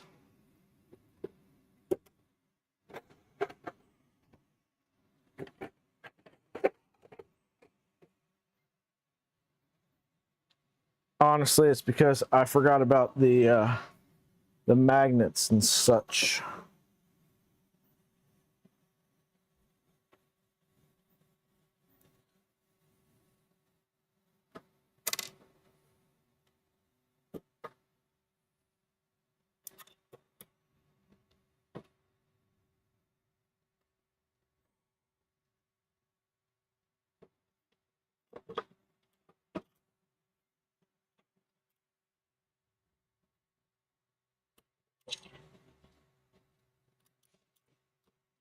No.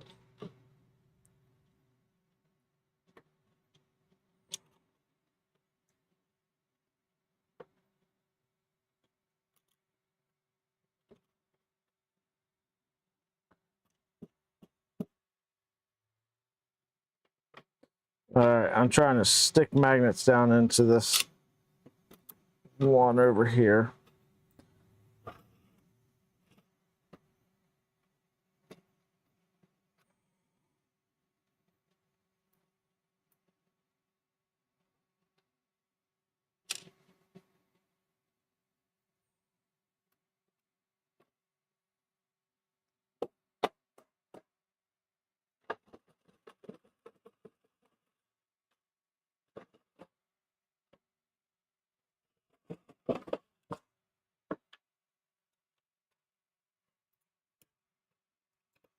Alright, that ain't working. I have to figure out how these are supposed to go in there. We can make do for now. Alright.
All right. And how much longer? I think I think this last bit will go pretty quick. I think I'm almost there. Why? What's up? I, I, What's the matter? I can't fall over the string. All right, 1 second here. See what's going on. Okay.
All right. I do apologize about that. Minor situation. Well, I guess it's more than a minor situation, but a situation.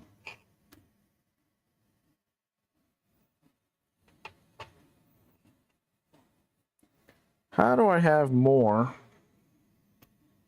of the back sides than I do of the fronts? What is going on here?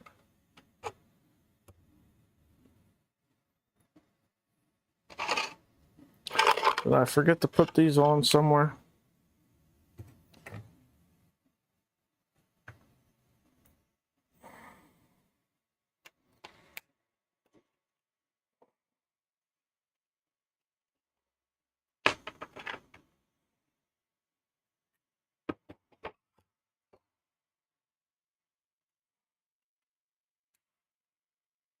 All right.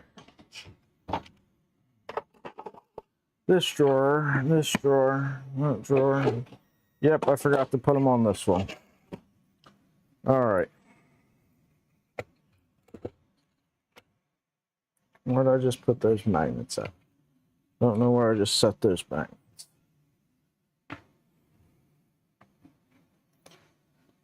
What is going on? What is in the top corner? Why is the top corner that? That's not right. We need to be over here. There we go.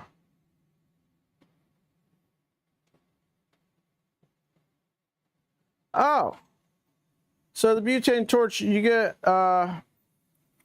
stringing. You just take this and no more stringing.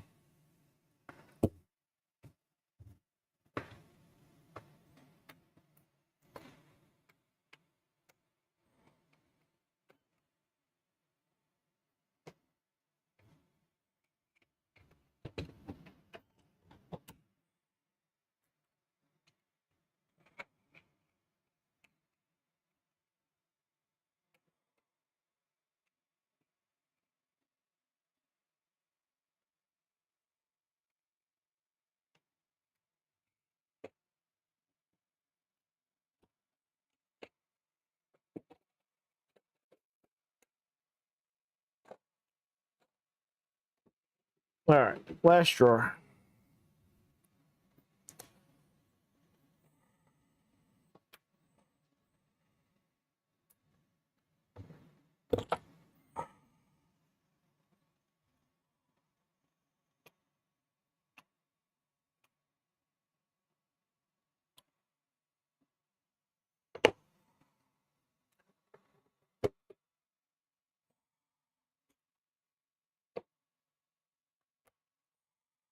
Okay. There we go.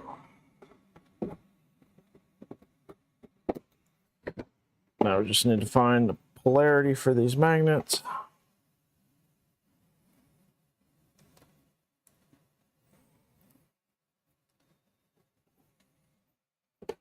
Oh, never mind. This case doesn't have it. So we don't need to find the polarity for this one.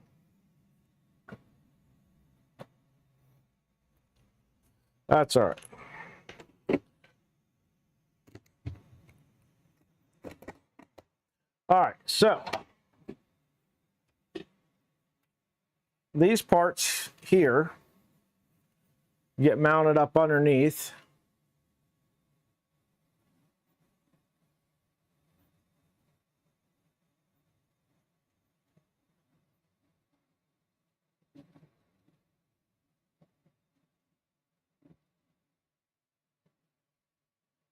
Yeah, I'm out in the garage, so the humidity out here is variable.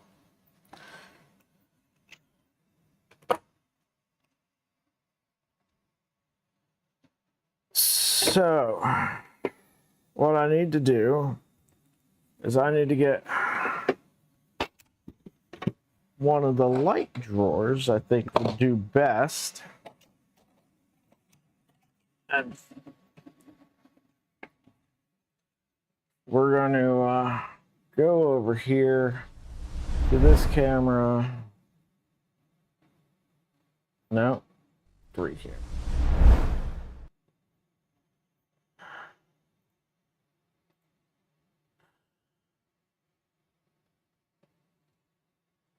I know you guys have a great view right this second, but I promise it'll be all right in a minute. Image. Get the logo for our sponsor again. Shout out to Polymaker for sponsoring this project. Link in the description. They've still got their 35% off sale. There's an affiliate link in the description. Grab yourself some filament, help the channel out. All right, now let's see.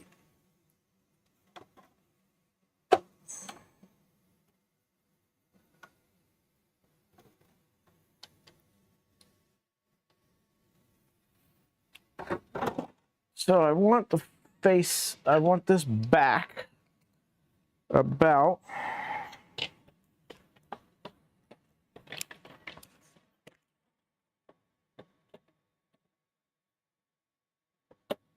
an 1.25 inches.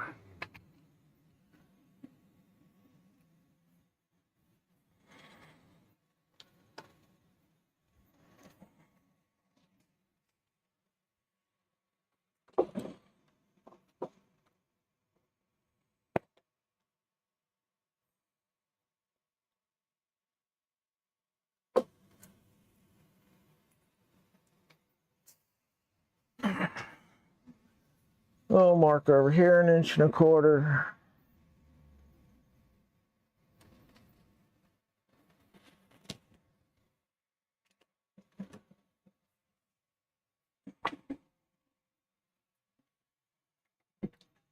Get ourselves a straight edge.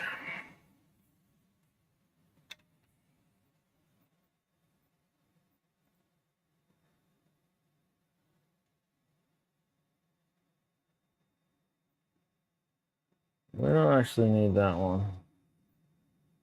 I do need this one to get slightly small. There we go.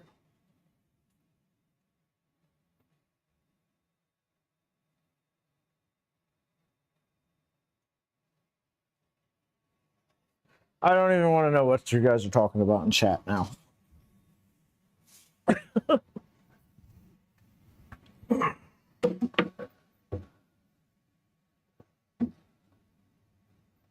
All right.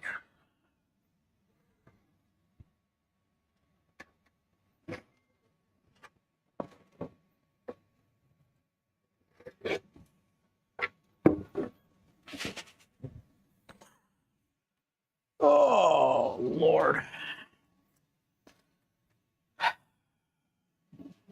This is a real painful part of this whole ordeal. All right. We got some wood screws.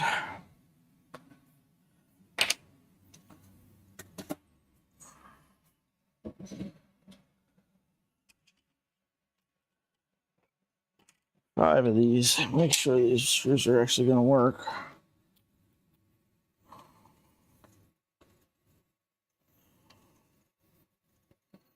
Ooh, which is not good.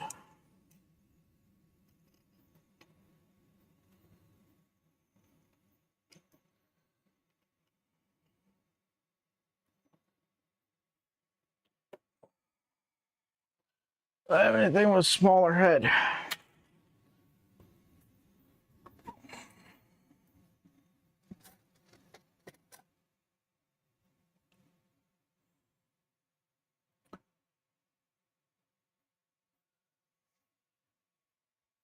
So I guess you want number 6 wood screws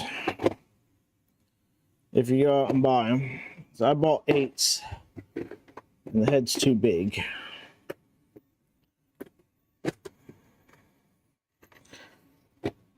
How much you want to bet their size perfect for drywall screws? It's a negative on that too. Yeah, definitely size for number 6s.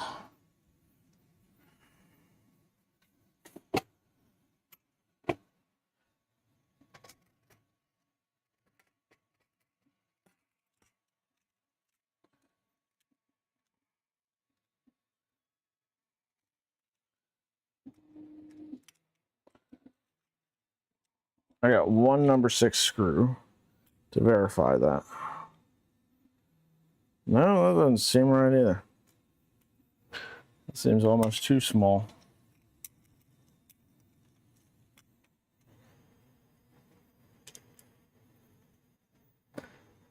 Yeah, it's made for whatever size this is.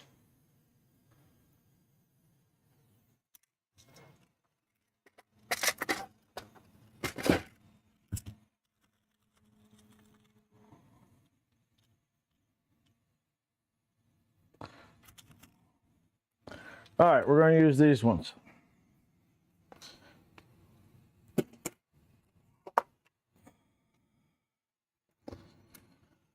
There's a lot of holes in here where you can attach this at.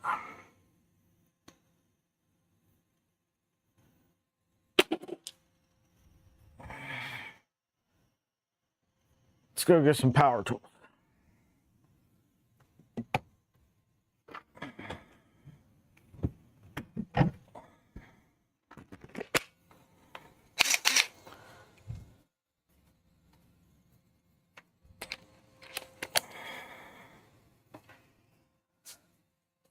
All right.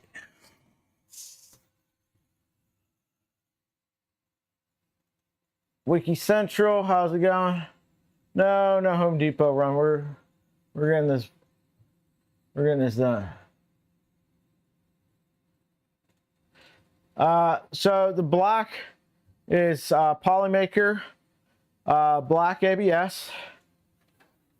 So Polymaker black ABS, Polymaker PLA Starlight, Neptune, Polymaker white ABS, and then the purple is Polymaker Celestial Purple.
All right. I'm just gonna go with 6 screws to a frame. I can't see needing more than that really.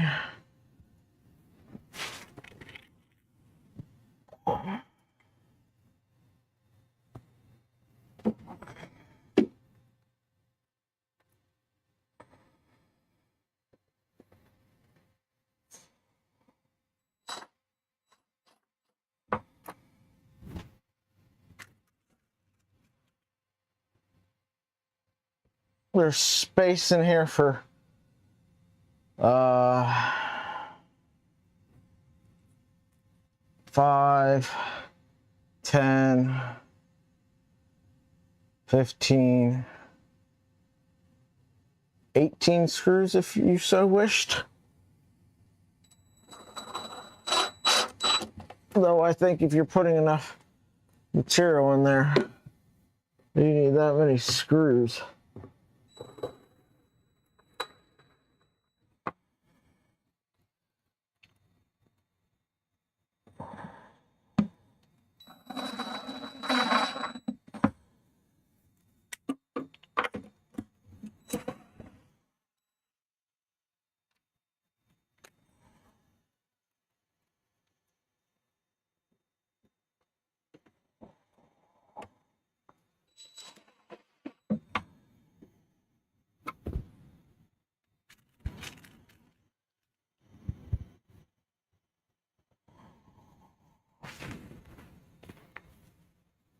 Oh, Lord.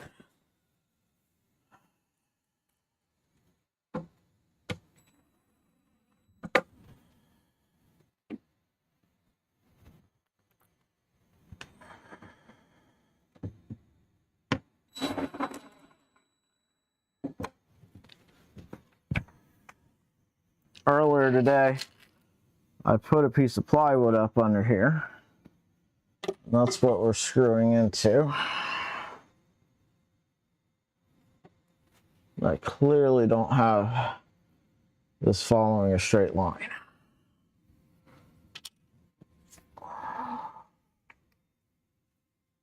This one is off.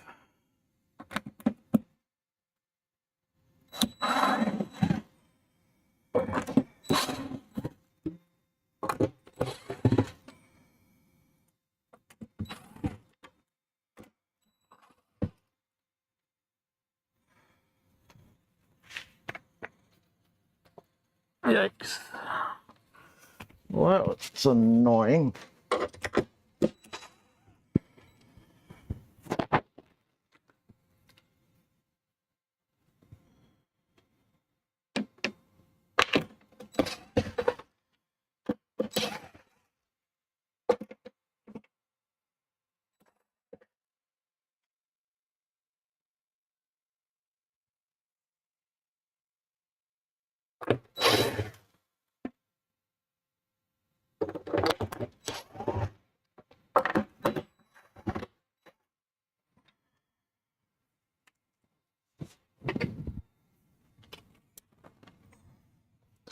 All right, 2 things.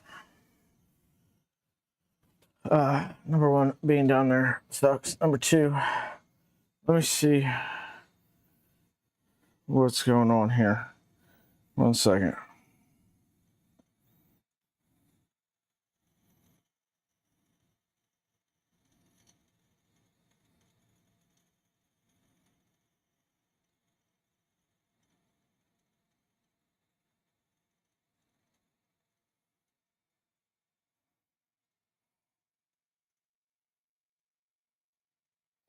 I'm going to pull up the stream so I can see the chat.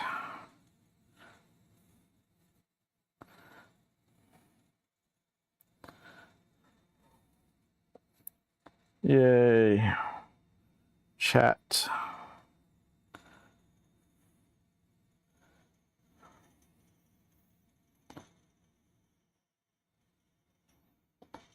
There we go.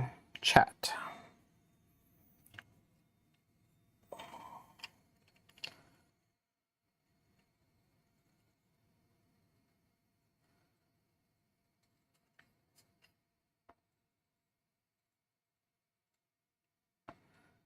Yeah, PETG is a good option, Paul.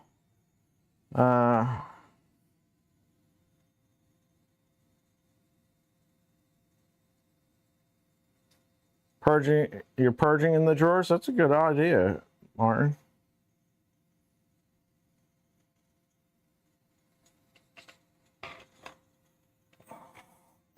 All right. We got chat down here so I can look at that. And now I got to fix this. Ugh.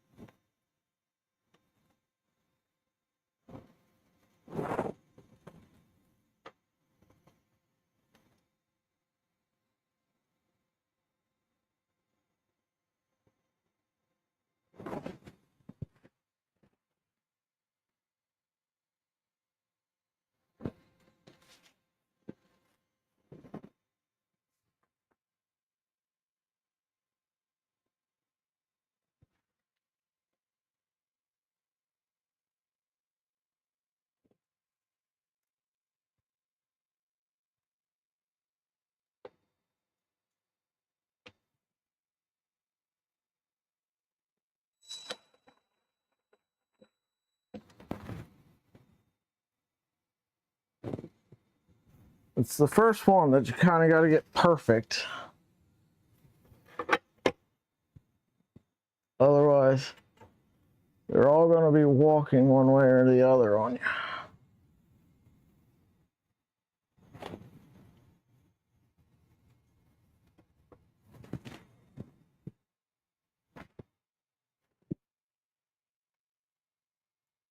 Just going to put one screw in the center of each of these.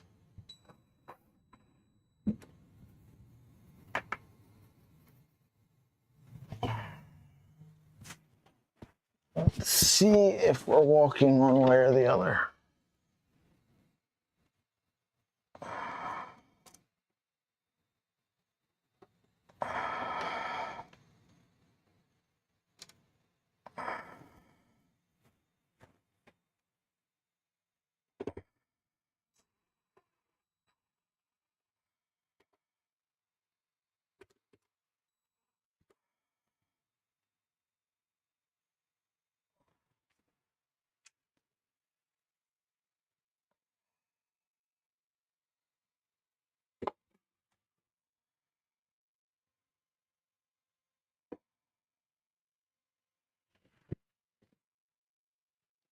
I think we're doing all right here.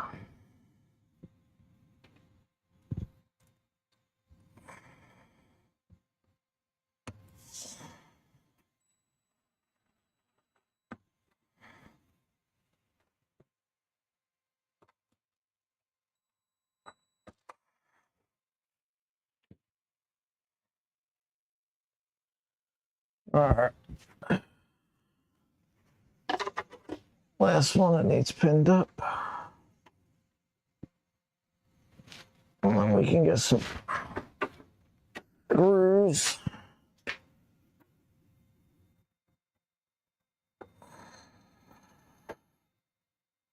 Holding these all in place for reals. Yep.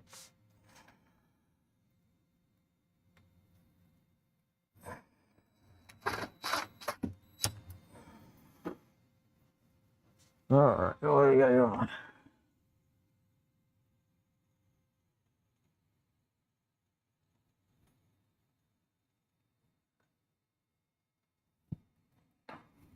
I put Tabasco sauce. Well, not Tabasco. I put hot sauce and stuff all the time like that. Family hates it.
She can't yell at you because she's coughing. Oh my lord.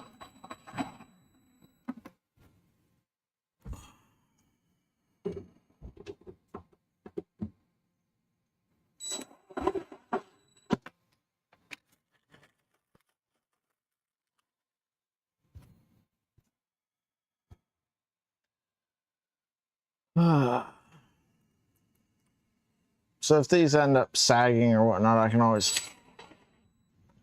add more screws.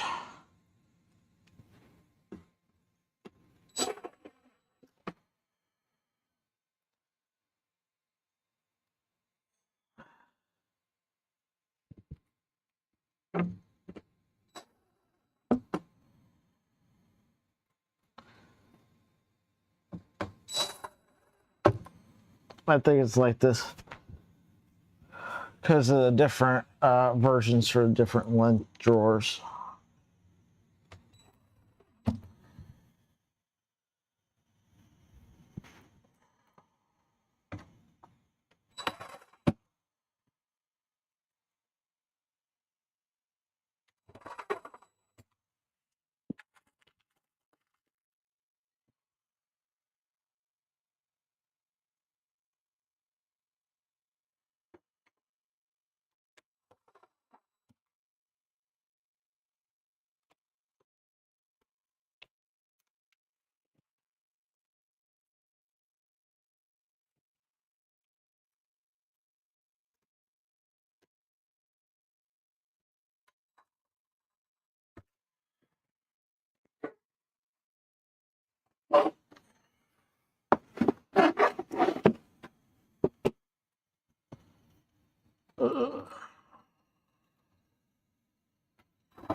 And one more.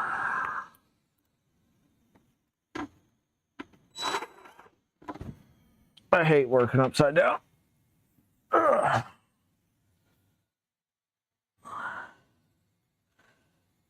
Later, Mike.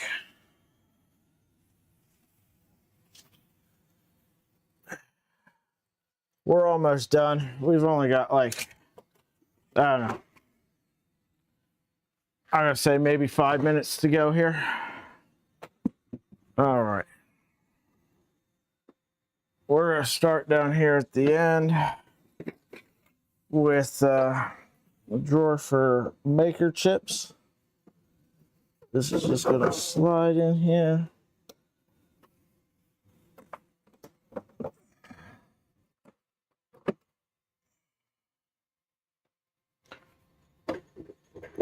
Get these little locks engaged.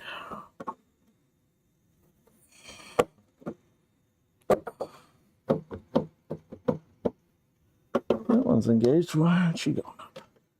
Go up. There you go. Come on. The little PETG locks we put in there. Lock that in place. Slide our drawer in. And we got one drawer. All right.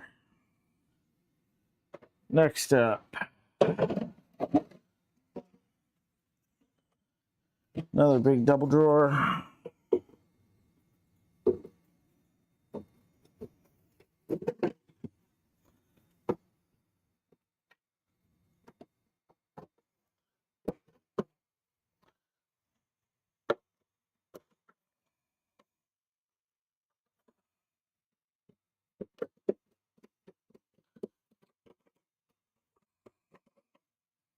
I guess something different to push that up.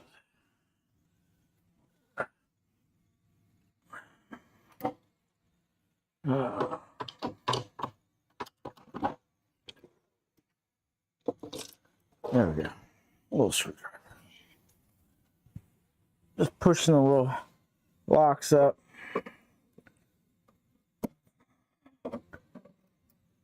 In place. There's that.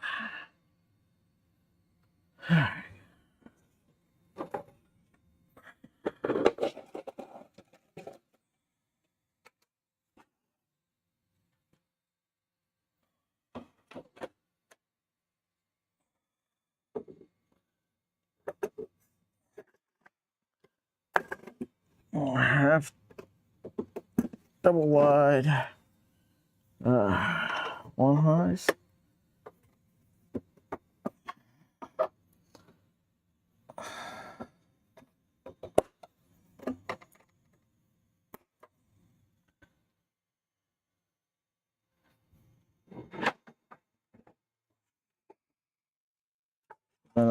That.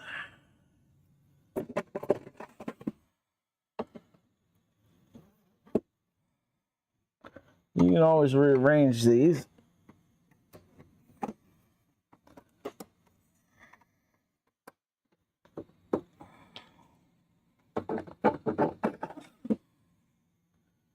So should you so desire.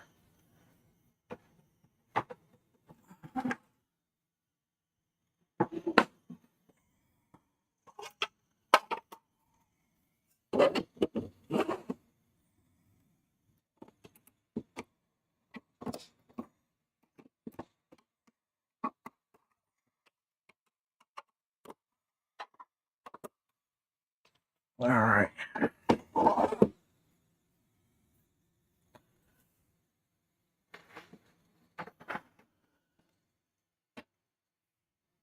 Now,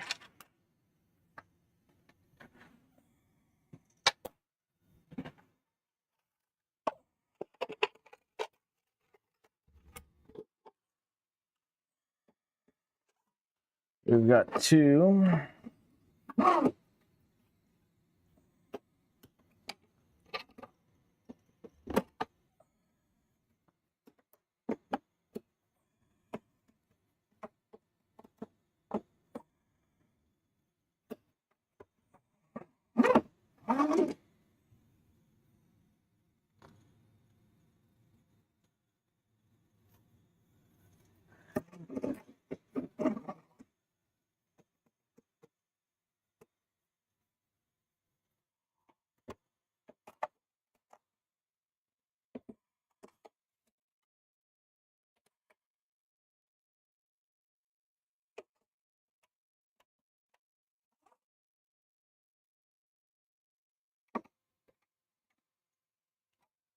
Well, I'm gonna get a screw in there.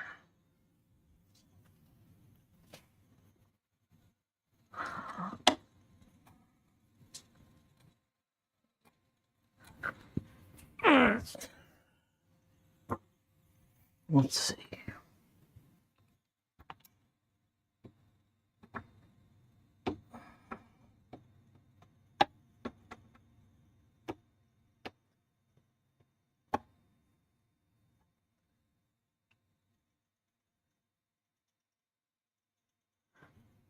I don't see anything that this should be catching on.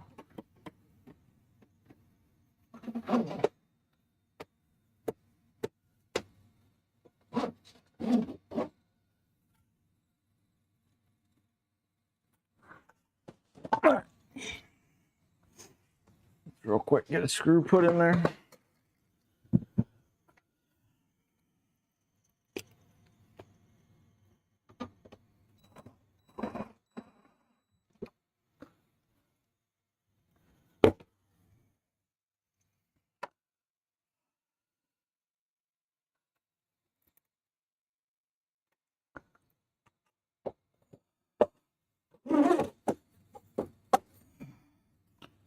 There we go.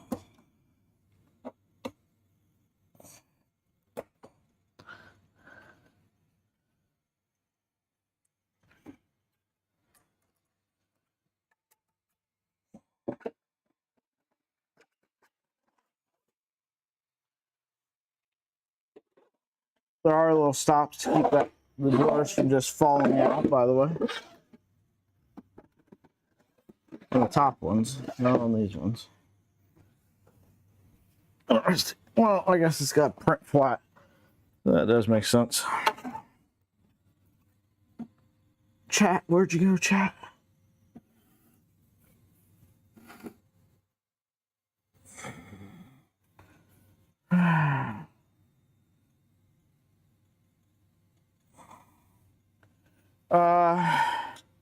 So right up here, Paul, there's little spring-loaded pieces that click up into the bottom of the drawers to lock them in place, so that when you pull a drawer out, it pulls the drawer and not the case.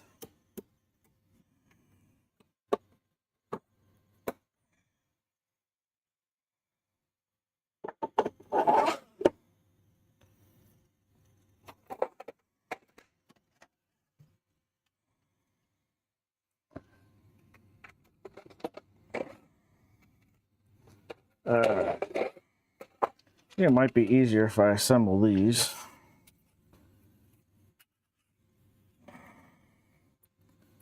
Down here rather than up there.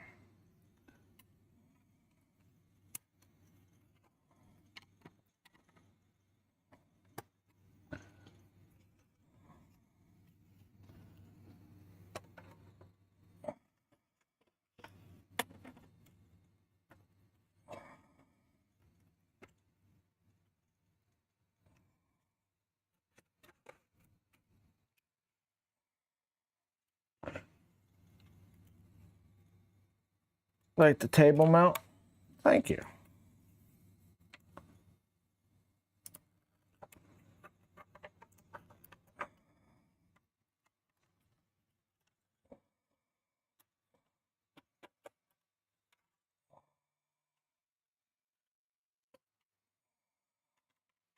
All right. Locked in. Locked in.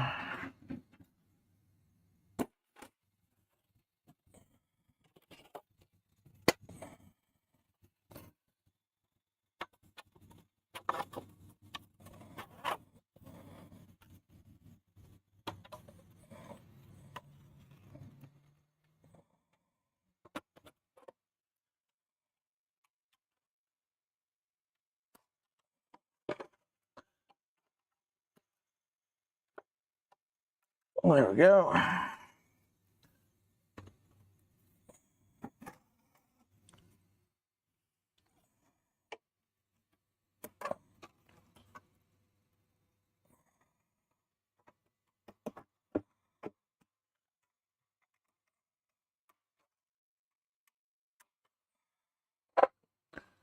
All right.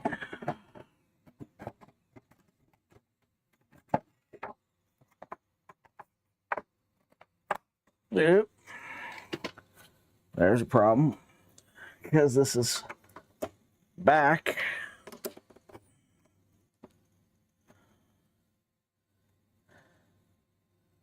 That doesn't want to lock in there. All right, new plan.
One more day, it goes. We get real work done for 2 days.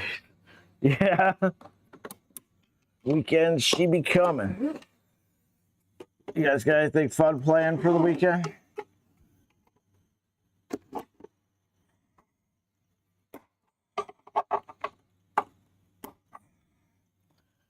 All right. So because I've got these set back and not flush out to the edge, there's a little lip that keeps these from just falling. That keeps the half deep, half high ones from locking in there. No big deal though.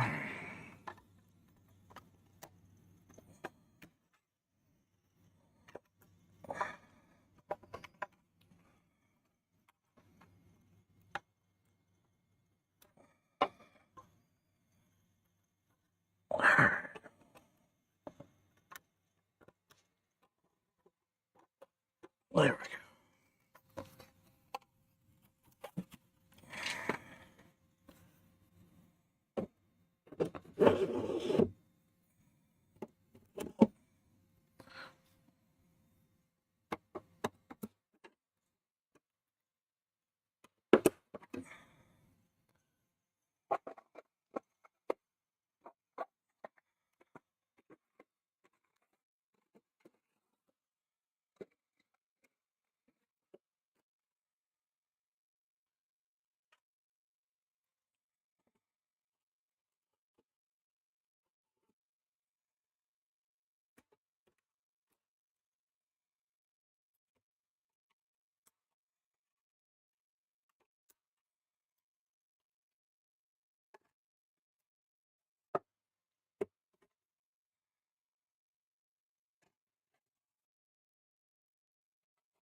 All right.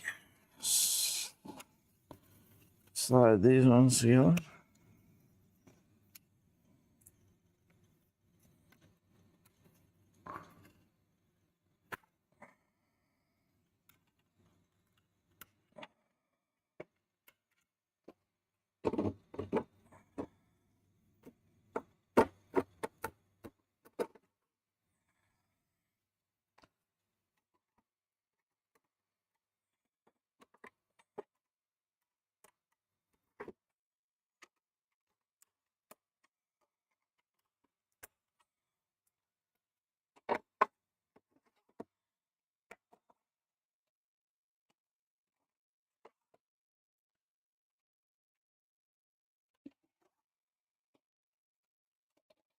And last two.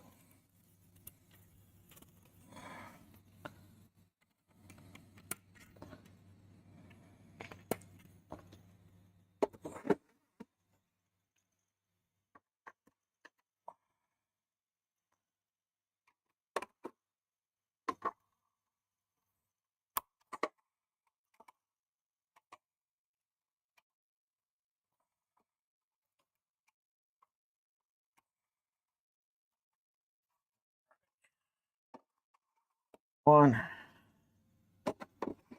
and two. And there we go. Let's see if I can spin you around so you guys can get a better view of that. But there we are. There it is. Slide right out. Whatever you need.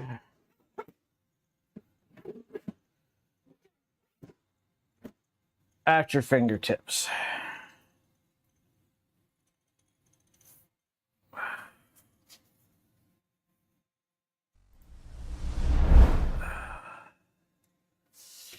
All right. That was a little longer than I thought it would be.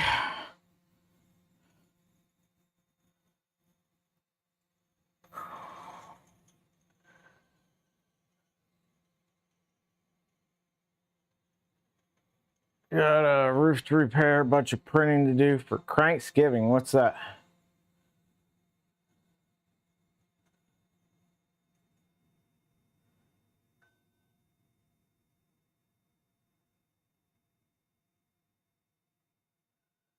Customer clear out west. What do they want you to come 200 miles away for? What do you do?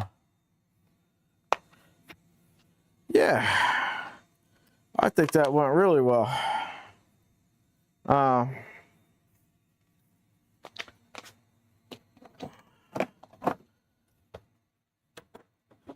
would have prepped a few things beforehand and just done a quick show of how stuff installed to speed things up a little bit, had I known just how time consuming it was going to be to put together.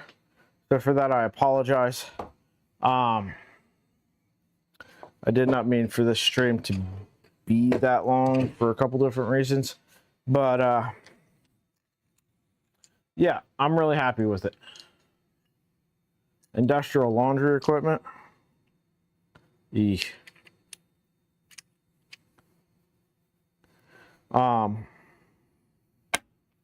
So if you got something that you need to organize into some storage stuff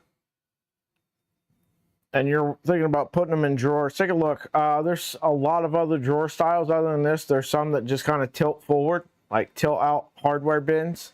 They're really cool.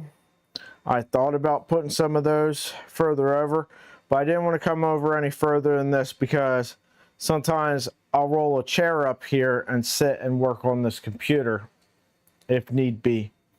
So that's why I didn't want to come over any further.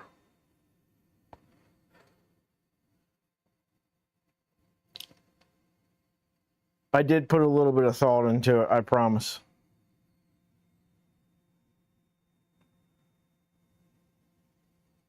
Harbor Freight bins on drawer sides. I've got some drawer slides originally, and I still might. I'd planned on cutting for 2 drawers into the front of this 2x6 in the front of this workbench. I don't know though. Now got these drawers. I might, because I can slide some stuff up underneath on top of that plywood that I installed for some like material storage if need be. Anyway, there a call there. Dinner's been done. I want to go eat. I'm starving. Thanks for hanging out. Thanks for joining. Again, thanks to Polymaker for sponsoring the stream. Thanks for Joey for coming on and talking with us about his awesome stuff. Link in the description for Polymaker affiliate link if you'd like to support the channel. Either way, Polymaker has a 35% off sale going on, I think, through tomorrow. It might end tonight, but I think it's all the way through tomorrow. So get yourself some Polymaker filament for some fantastic prices they make. I've never had an issue with their filament. They make great filament. There's also links down there to support in other ways. Should you like to join Patreon, shout out to our Patreon members, Dynastatic and Brad. I appreciate you both. There's a link to the Discord. Join there. We have lots of fun in there sometimes. Most of the time we have lots of fun, actually. But you can get notifications for stuff. And hit the like button. Subscribe if you haven't. Have a good evening, y'all.